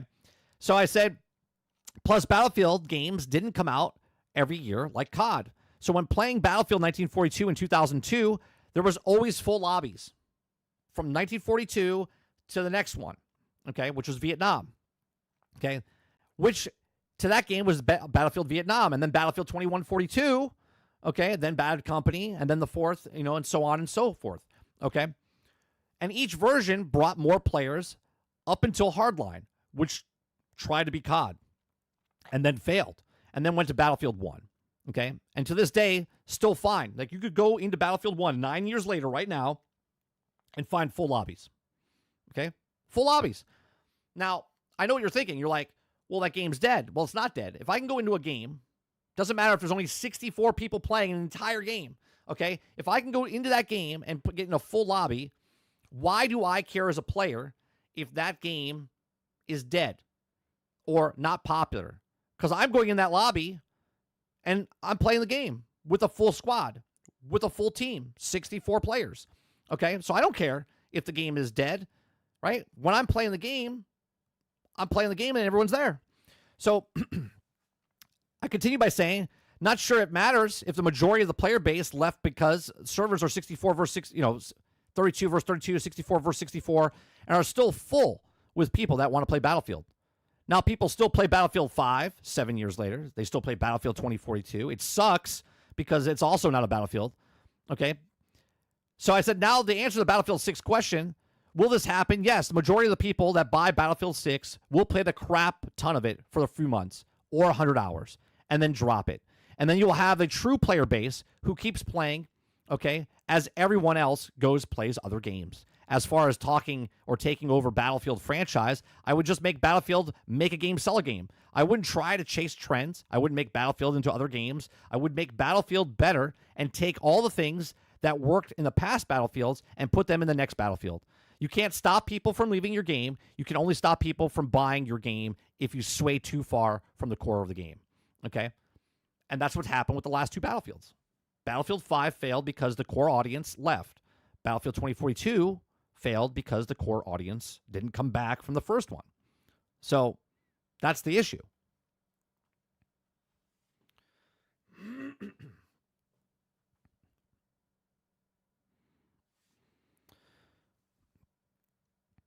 One week, it's Battlefield 6 sucks. Now it's want to get it. Just get Ninja Gaiden to save yourself the trouble. Oh, for Travis? Yeah, I don't think you... I told him I don't think you should buy it. Go get a different game.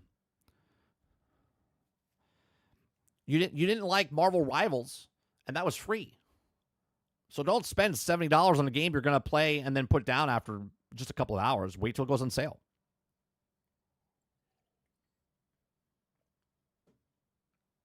Morning, Winter Rose.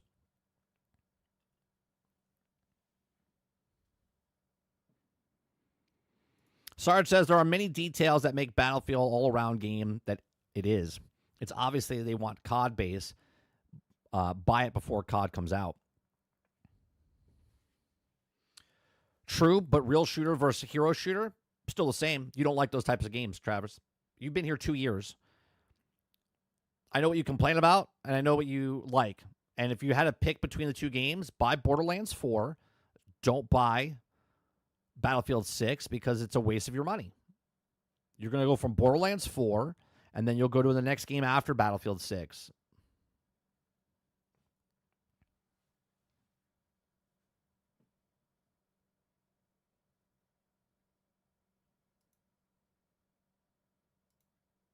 Right? You like Borderlands. You don't like Battlefield. You think you like Battlefield because people are hyping up Battlefield and you play the last two Battlefields. But you don't like Battlefield.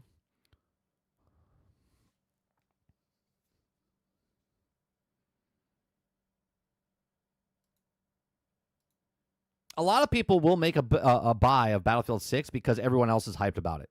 And they won't ever touch it. Or they'll touch it. Here, the best part is, I have a really good friend of mine. Right? He's played games throughout the years. One of my best friends, okay? He just texted me this morning, right? He goes, oh, man, I'm excited about Battlefield 6. I downloaded the demo, or the beta, and he played the game and goes, holy shit, it's hard. And I'm like, now I laughed because it's not hard for me, okay? But I know how he plays games. So I texted him. I said, yeah. I was like, the way you play games, I was like, don't get that game. It's a waste of money if you get that game. You'll put it in and play it for like 2 seconds, and then you put it away. Go get a game that you want to play. Don't get in the hype because everyone else is hyping it up. You're like, oh my God, everyone says it's a great game. He would not play this game. 100% wouldn't play the game.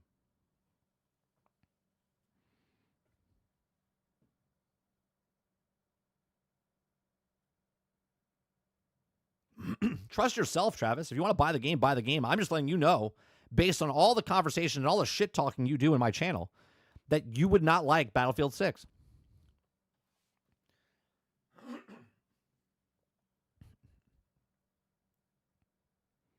Waterbear says, have to be ready and willing to build that Twitch it takes to play Battlefield, especially if you're a new player. I'm just saying the only Battlefield I haven't bought was 2042. This is why I want 6, but I'll wait.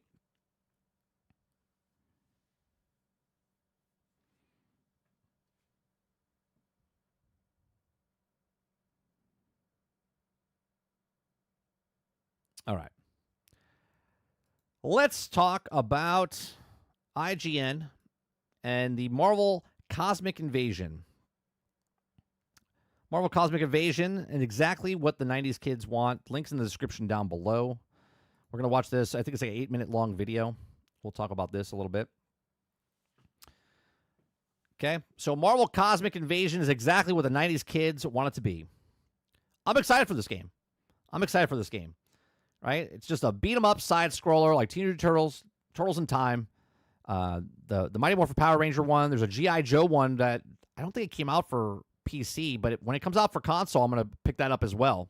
After almost 20 years of the MCU's dominance, where characters like Gamora and Groot have miraculously become household names and command the careers of A-list actors, we've suddenly found ourselves in a period of nostalgia for Marvel's ramshackle 1990s era.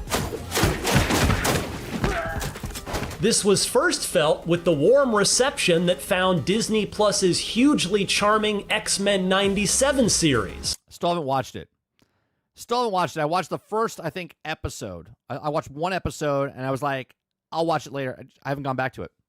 And I love the original X-Men. A show that was completely disconnected from any overarching multiversal storylines whatsoever. And the same principles apply to Marvel Cosmic Invasion, which is a throwback in every conceivable way. The retro-themed, arcade-style spiritual successor 30 you must watch. I mean, I will. I'm not hating on it. I watched the first episode. I really liked it, but I just haven't gone back to watch it. To X-Men the arcade game intends to be a back-to-basics brawler, teleporting everyone behind the controller to a simpler time.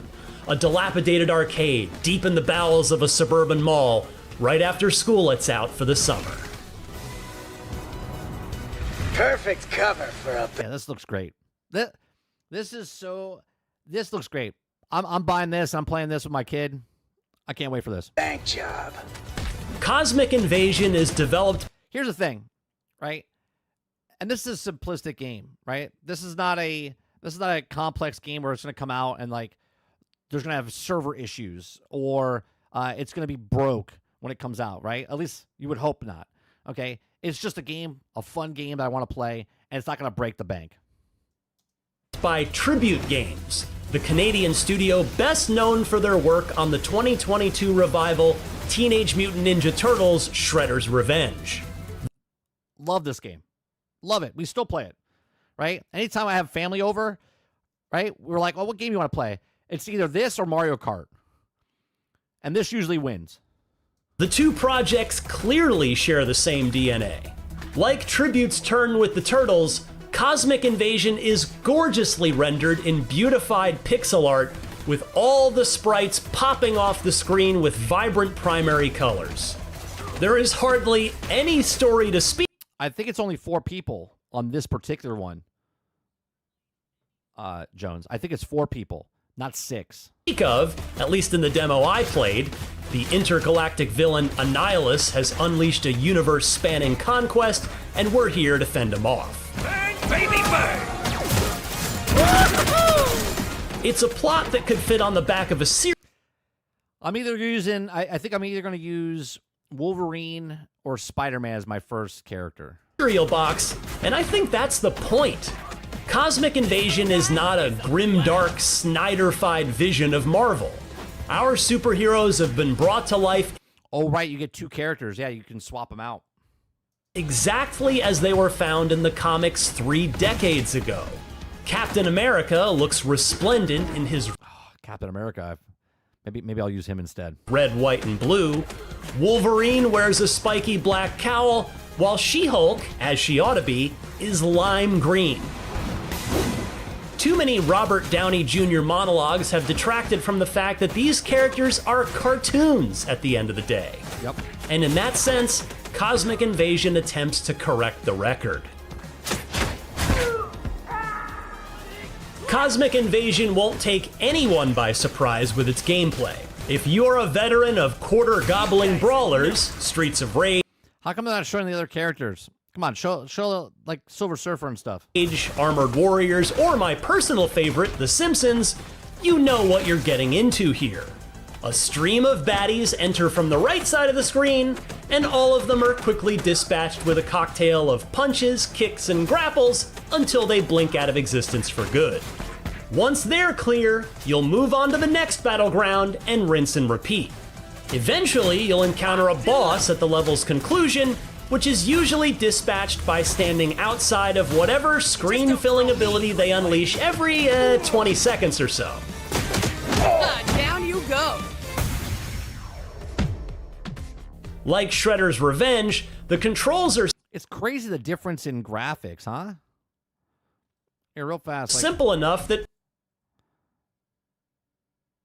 It's like they clean. It's like they made it cleaner even more. Some of the characters look great. Rocket's a little like Shredder's Revenge, pixelated. the controls are simple enough that pretty much I actually think it looks better. everyone can pick up a gamepad and become a useful member of a winning team. Beat-em-ups are historically amenable to button-mashing younger siblings, and this one is no different.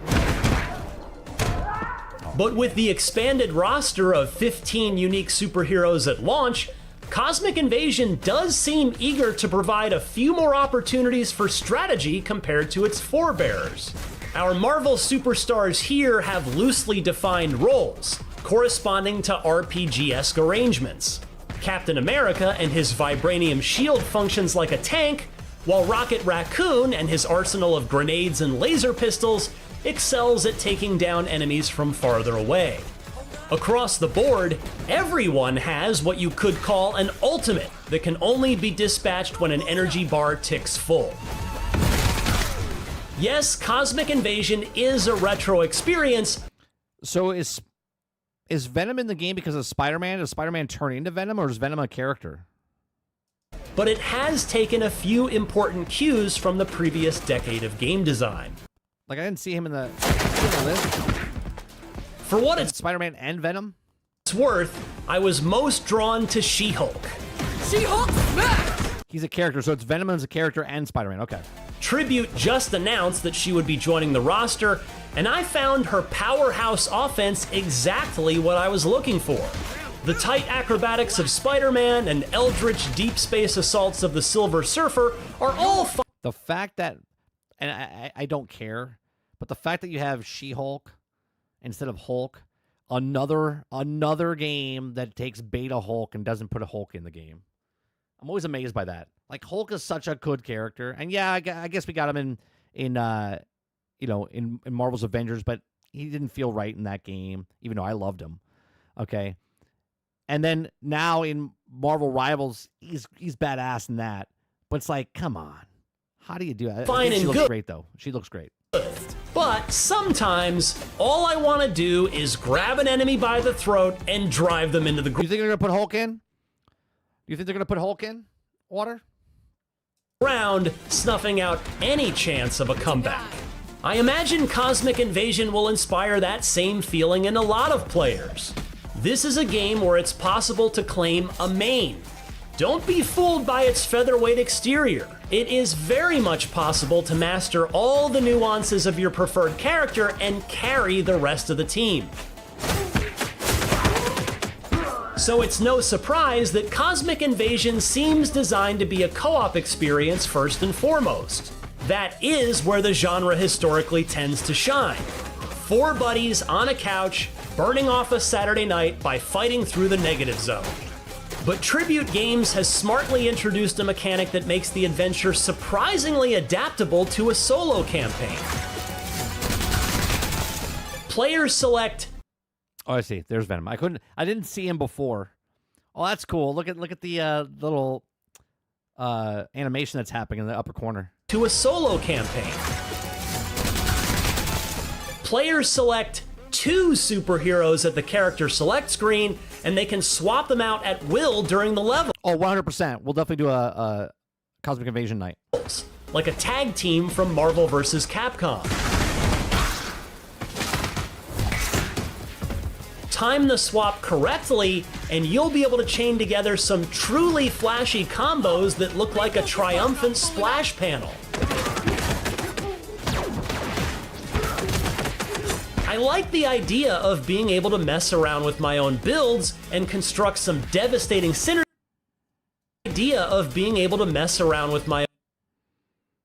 There you go, Jones.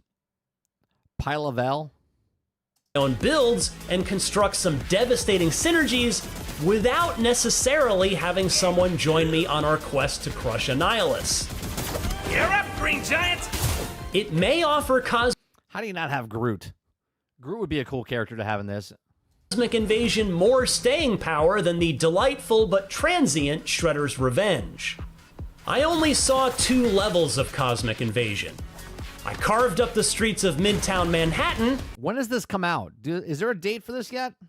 In front of Spider-Verse locales like the Daily Bugle and billboards for the in-universe soap opera Secret Hospital. By the way, if there's one thing Tribute Games truly excels at, it's populating their licensed products with the sort of references that only superfans will get. Never thought I'd miss that sparkling beetle repartee. Later, we explored a helicarrier that seemed to exist primarily so that I could toss hapless soldiers off the edge and to their death. It was also the site of an elevator battle, which remains one of the great beat-em-up traditions.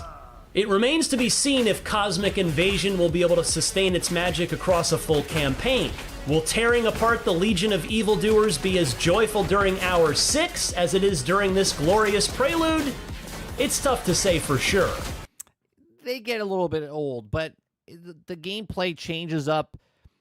So playing the Turtles one, I played all the characters, right? And they all had different types of moves and sets, and I played it multiple times, right? Obviously, you have 15 characters. You can play the game solo through 15 characters and whatnot. So you're going to get a couple playthroughs through this game, right? Also, the game probably doesn't take that long to beat. You could probably do it in like 2.5 to 3 hours, which is also good for a game like this anyway. But if nothing else, Cosmic Invasion makes an indelible first impression. Man, they still don't have a date. For more on the latest upcoming games, don't miss our recent previews of Silent Hill F and Dying Light the Beast. And for everything else in the world of video games, put your quarter up on the cabinet to tell everybody you've got next at IGN. I want a date for that. Do they have? I don't even know if they have it. Did the Mighty Morphin Power Ranger one come out?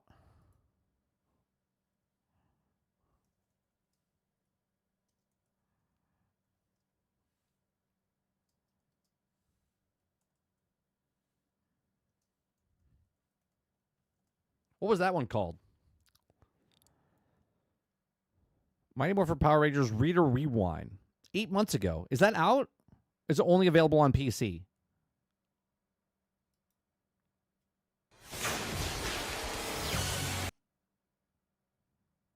Eclipse to write in some funny moves. For comfort, a double jump, rising and falling attacks, a running kick, a dodge, and a screen-clearing super attack you can unleash once your meter is full. The genre great. Characters that are just interesting enough, enemies that are fun to fight, cool environments that range from a theme park to a toxic waste It's on dump, console now? enticing Easter eggs and unlockables to hunt down, and unique boss fights like the excellent one against Bones, or the goofy brawl with Chunky Chicken. Rita's Rewind has all that. I don't it know feels if it's great on to Xbox, play, is the it? levels are memorable, the enemies force you to adapt on the fly, It's alright, and the but it's not bosses are a worth ton full of price. fun. It was $20. And of course, it's all better in co-op. Oh, is it what, like 40 As bucks? of launch, you can play with up to 6 people locally, except for on PlayStation, which is currently capped at 4. But Digital Eclipse plans to bring that number up to 6 in a future update. Though unfortunately, online co-op is still to come in a free post-release update and will be limited to 2 players when it does arrive. All that is to say, beat-em-ups are kind of a magic trick. The secret sauce can be hard to identify, but you know it when it's not there. Yeah, it's In Rita's $34.99. Rewind, it's definitely there. But Digital Eclipse wasn't content to just trot out a good Power Rangers-themed brawler and call it a day. One of Rita's Rewind's highlights is its superscaler segments. Is the G.I. Joe one out? I wanted to play that one as well. I know it's on PC. What was the G.I. Joe one called?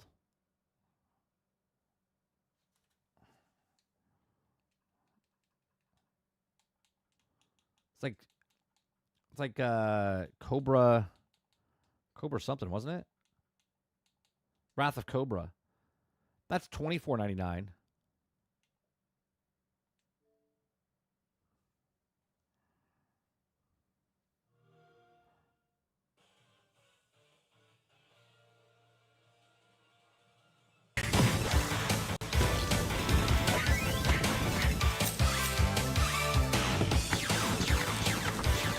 I think this looks good too.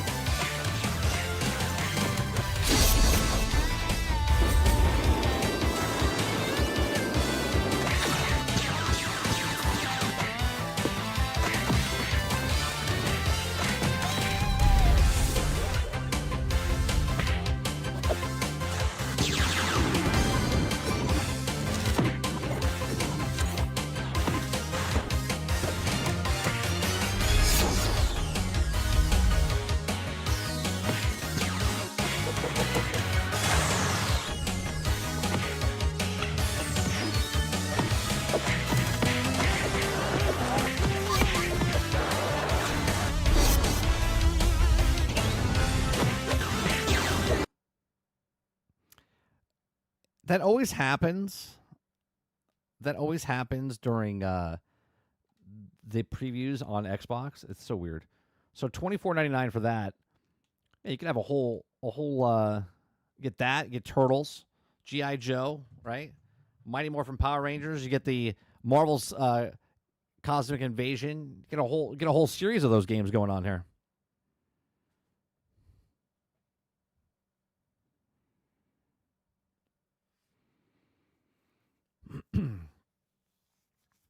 I think Cyclops would be in there, right? Cyclops got to be in there. Gambit, Cyclops. That'd be cool little arcade guys to play. Robert Jones says 90s, and I'm here all over again, and I'm here for it 100%.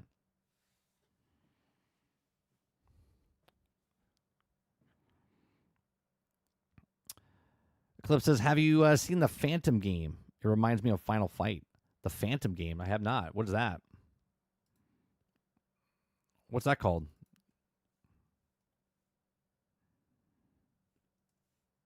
You talking about Phantom like the comic book character?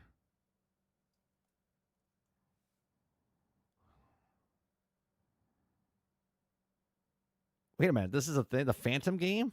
This? Imagine watching a comic strip come alive before your eyes, where each frame has been carefully illustrated and every cutscene feels like a page turned in an epic saga. I found myself pausing just to let the beauty of the imagery sink in before plunging back into the action. Now, let's talk gameplay. The combat is fluid, at times almost balletic. You can feel the weight of every strike as you navigate through intricately designed levels. This looks great. There's a raw intensity. I didn't know this existed. This looks great. In the hand-to-hand battles that makes your heart race, and the game's sound design only deepens that sense of urgency. Yet, I have to admit, there were moments when the controls felt a bit unpolished, moments that briefly pulled me out of the immersive experience. However, these small hiccups were outweighed by the sheer thrill of executing a perfectly timed combo, or dodging an enemy attack in the nick of time. The narrative may be straightforward, but it carries a surprising depth. Whether you choose to play as the Phantom or his partner, Diana Palmer, the storyline resonates with themes of legacy, sacrifice. Do you understand how many of these types of games I played as a kid? This was it, man. This was the pinnacle. This was the pinnacle of arcades. Right? This was the pinnacle of arcade games back in the day. Double Dragon, Streets of Rage, Turtles, like all of this. So this is where video games all came from. And the eternal battle between good and evil. The dramatic, full-screen cutscenes. Here's what I don't understand. These independent companies that make these comic book games understand the job. They understand the mission, right? They're like, let's do this and let's make it like a comic book. For some fucking reason, AAA companies, they get a comic book franchise like Marvel or DC and they fuck it up in some way, shape, or form. Each lovingly animated frame by frame invite you to reflect on what it means to be a hero. In these moments, the game isn't just about combat, it's about heart, about the enduring myth of a character who has inspired generations. For those who thrive on teamwork, the two-player co-op mode is a revelation. Playing alongside a friend transforms the experience into a dynamic dance of strategy and shared triumph, where every victory feels all the sweeter. It's not just a game, it's an invitation to forge unforgettable moments with someone who shares your passion for classic, arcade-style adventures. In conclusion, The Phantom is a beautifully crafted homage to the golden age of comics, blending hand-drawn art with pulse-pounding arcade-style combat. Yeah, I like that. While it has its occasional rough edges, The emotional resonance and immersive visuals more than make up for any minor frustrations. My final score for The Phantom is 7 out of 10. I would recommend this game to anyone who loves a strong narrative wrapped in a visually stunning package, as well as to gamers who have a soft spot for classic. How come nobody talked about this game? We got to start talking about more independent games and smaller games. That looks great. Is that on Xbox?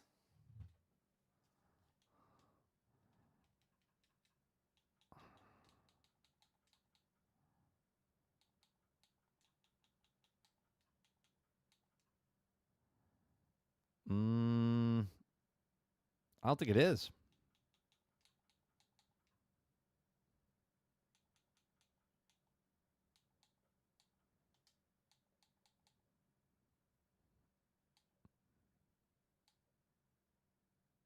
Yep, I don't see it.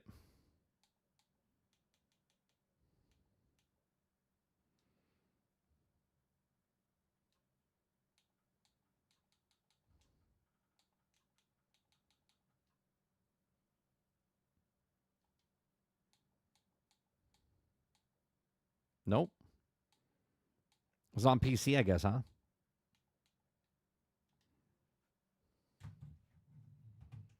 It's like $20. I think it's just on Steam. I have to pick it up.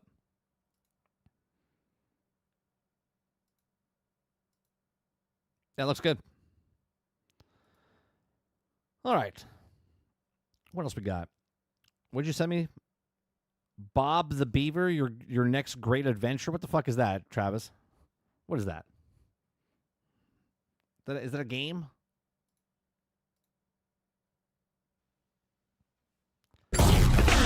You are watching Kester Woods Public Access Television. Hey! Bober the Beaver is back! Nice views and relaxing trails are just not for you, huh? You're thinking, hey, Bober, that's gonna be one boring summer. Well, wrong. Kester Woods is calling all you who are ready for more than just a break. Morning cardio? Kickstart your day with our urban jogging sessions. Then, for a follow-up workout, sign up for our local sporting classic. It's a real crowd pleaser. Now, for those of you that value precision, our archery sessions are just the ticket. Or, if you prefer marksmanship with more modern tools. At all distances, we've also got an arsenal of choice.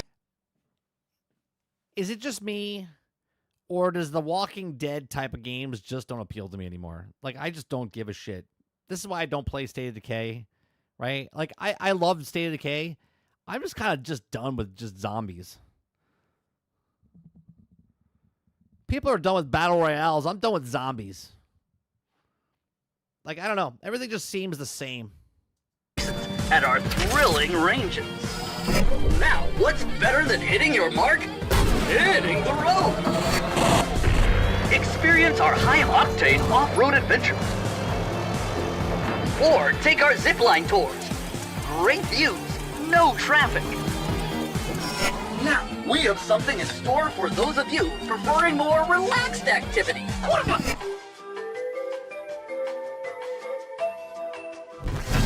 After lunch, unleash your inner artisan at our crafting work. Look at those graphics. Yeah, you're not getting those graphics unless you play on PC. Workshops. Learn to shape molten glass into fiery creations. Or get new skills to make your very own souvenir. And then enjoy a perfect sunset on the nearest hill. The views from the top are breathtaking. What? You think that's it? The day's over? Bober's going to bed? No. When the night comes, the real fun begins. Nights are perfect to play some good old hide and seek. Or our unique version of the game of tag. And if all that made you hungry, to finish your day, you can learn how to cook on an open fire. Enjoy. So what are you waiting for? Kester Woods is calling your name. Adventure awaits. Let's go. This is not a vacation. You were watching Casterwood's Public Access Television. If you want to hike and play, Castor Woods is a ride away. Grab your boots, you got your snack. Just don't forget to watch your back. Coming up next, the greatest gameplay trailer yet. Change the channel. Dying Light the Beast. Pre-order now. Where was this said that this was recorded on a PlayStation 5, Travis?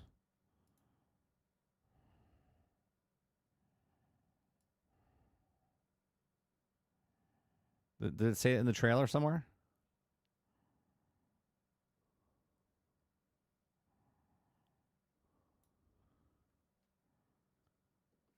Did it say in the trailer?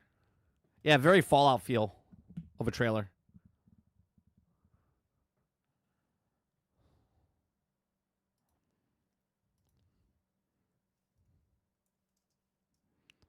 What was that, Dying Light?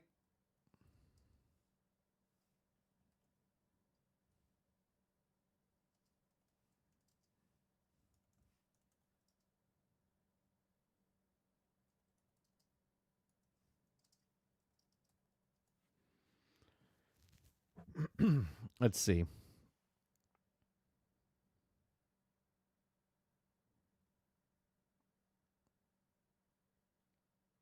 Yeah, I don't see anything that says that it was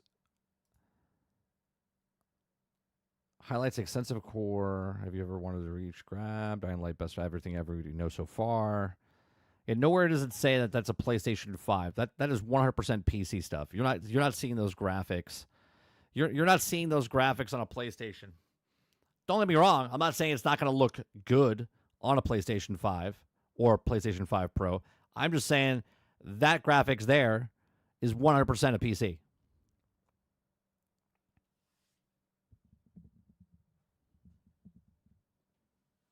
Arbor says Dying Light, the Beast, it was supposed to have been a DLC for Dying Light, but then they also turned it into a separate game, but longer than the Spider-Man Miles Morales DLC turned into a game. Oh, was that supposed to be a DLC? See, I haven't played Dying Light, so I don't know. Damn it, 30! You know it was a PlayStation 5. I mean, I'm not saying it can't look good on PlayStation 5, Water, but come on, those graphics were PC.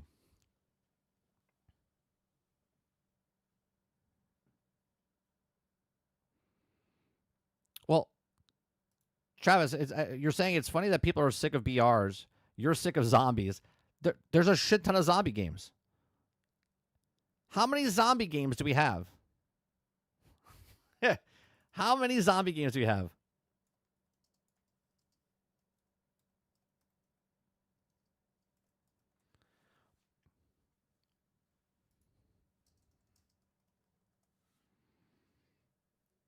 Right? There's so many. I'm looking at a list here. I'm trying to find a list.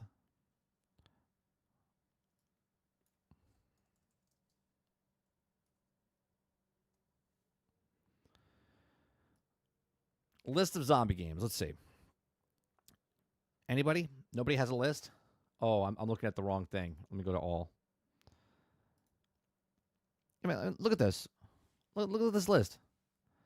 Dying Light, DayZ, Plants and Zombies, Dead Rising, Dead Island, Red Dead Redemption Undead, Zombie Army 4, Dead War, Last of Us Part 2, Call of Duty World at War, 7 Days to Die, Resident Evil, Back for Blood, Dying Light, The Following, Deadhead Fred, Zombie Panic Source, Dead Rising 3, Beastbusters, Days Gone, Project Zomboid, The Walking Dead, State of Decay 2, State of Decay 1, The Last of Us, Dead Rising 2, Resident Evil 4, World War Z, The Last of Us Part 1, Urban Dead, right? Dead Space, Zombie, D2, Dead Nation, Typing of the Dead, The Walking Dead, right?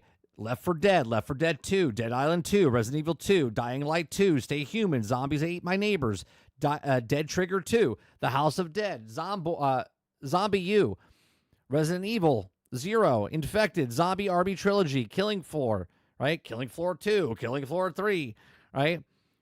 Like, this is not even all the games. This is just what they decided to put on the list, right? And this is just in the last, like, I don't know, 20 years? It's a lot of fucking zombie games, man.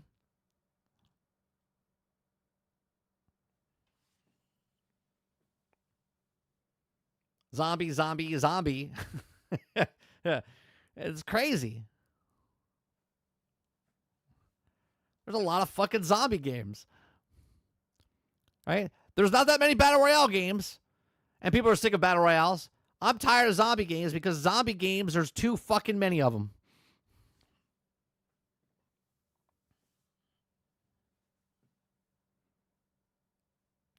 Roic, Dead Island 2 was a lot of fun. Dead Island 2 was broke at launch.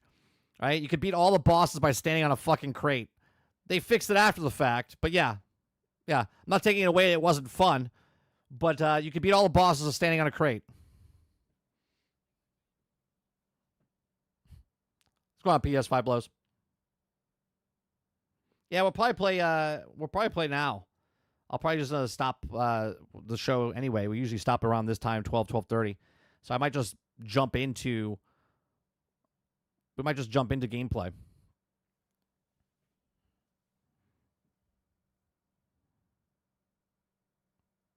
Right, it doesn't even go past 2010. Right, last 15 years.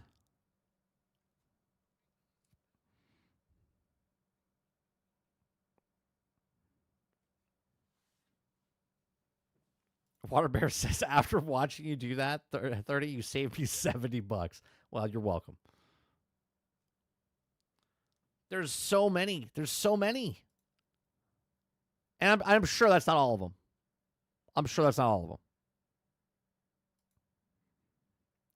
Here you go. Here's a list of zombie games. How many do we got? Here's another list. All right, let's go by year. City of Dead was canceled. Dead Rush was canceled.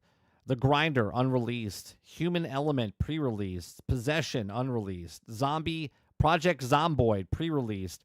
Right? Then you have one game on an Atari 2600, one game in 1982. Evil Dead, one game in 1984. Two games, three games in 1984. Right? 85, you had one. Ghost and Goblins. 86, you had one. Then you didn't get another one until 89. Okay? Then you had 89, you had two zombie games. Right?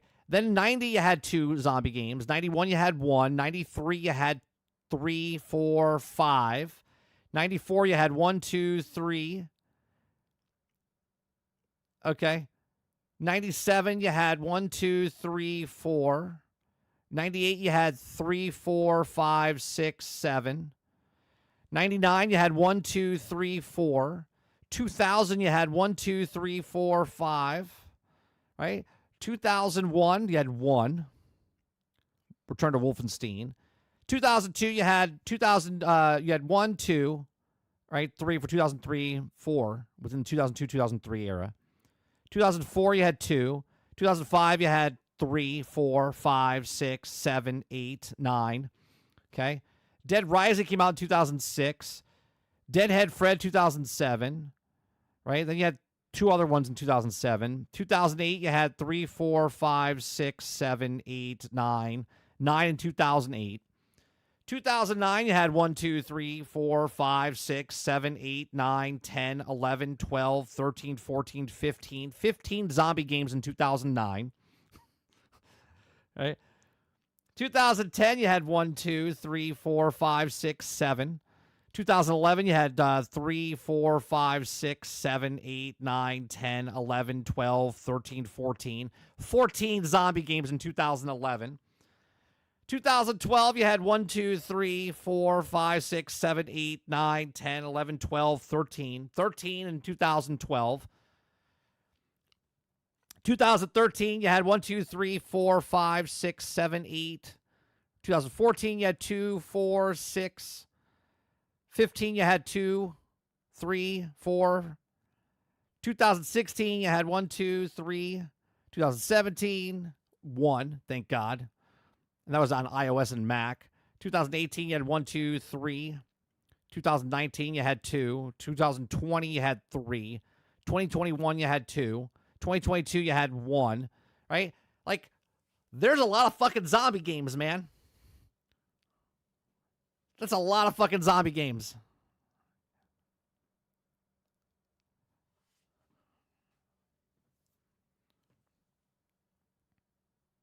Feel like you're singing a kid's song. 1, 2, 3, 4, 5. Zombie, zombie. Hey, there's a lot of fucking zombie games. So when I say I'm tired of zombie games, yeah, I've seen a couple hundred of them. I'm kind of done.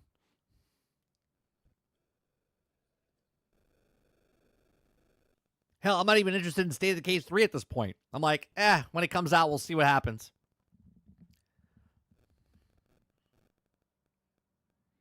You think Souls games are more than zombie games? I think you think that because of the way marketing works, right? There's a lot of Souls types of games.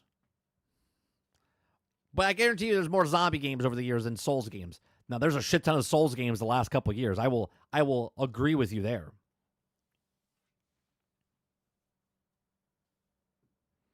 Would you go see a Marvel zombie movie, though? No. No.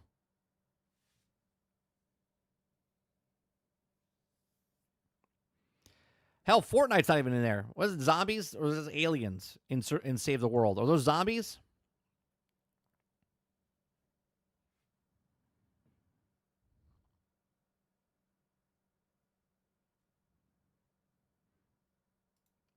Let's see. Souls type games.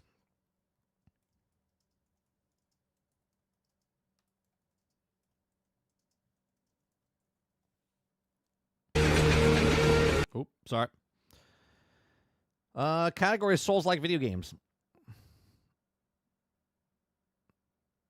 It's a lot. It's a lot. Let's see. We got 1, 2, 3, 4, 5, 6, 7, 8, 9, 10, 11, 12, 13, 14, 15, 16, 17, 18, 19, 20, 21, 22, 23, 24, 25, 26, 27, 28, 29, 30, 31, 32, 33, 34, 35, 36, 37, 38, 39, 40, 41, 42, 43, 44, 45, 46, 47, 48, 49, 50, 51, 52, 53, 54, 55, 56, 57, 58, 59, 60, 61, 62, 63. 63. 63. That's a lot. That's a lot of games. We're talking like 10 years? Travis, I think, has got a point. Right? I think he's got a point. I think that's a lot.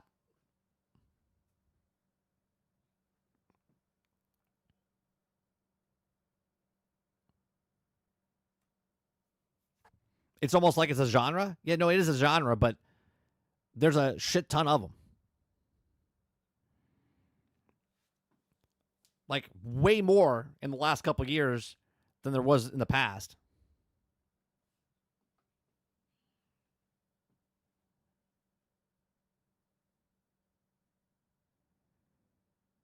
Warbear says, for example, Peter Parker gets bit by the incident, turning into a Spider-Man. He gets into incurable and painful cancer. Anyone touches. I mean, I'm not saying it's not cool. I'm just saying I probably wouldn't watch it.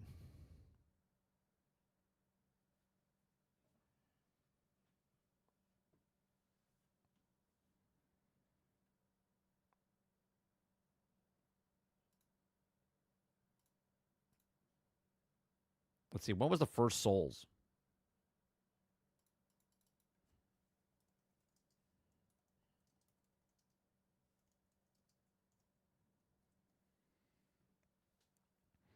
(2009). So in 15 years, 63 games.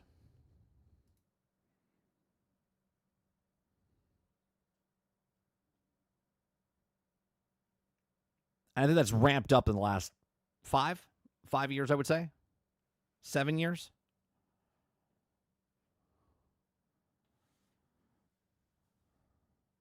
Yeah, Demon's Souls released in 2009, considered the first Souls-like game.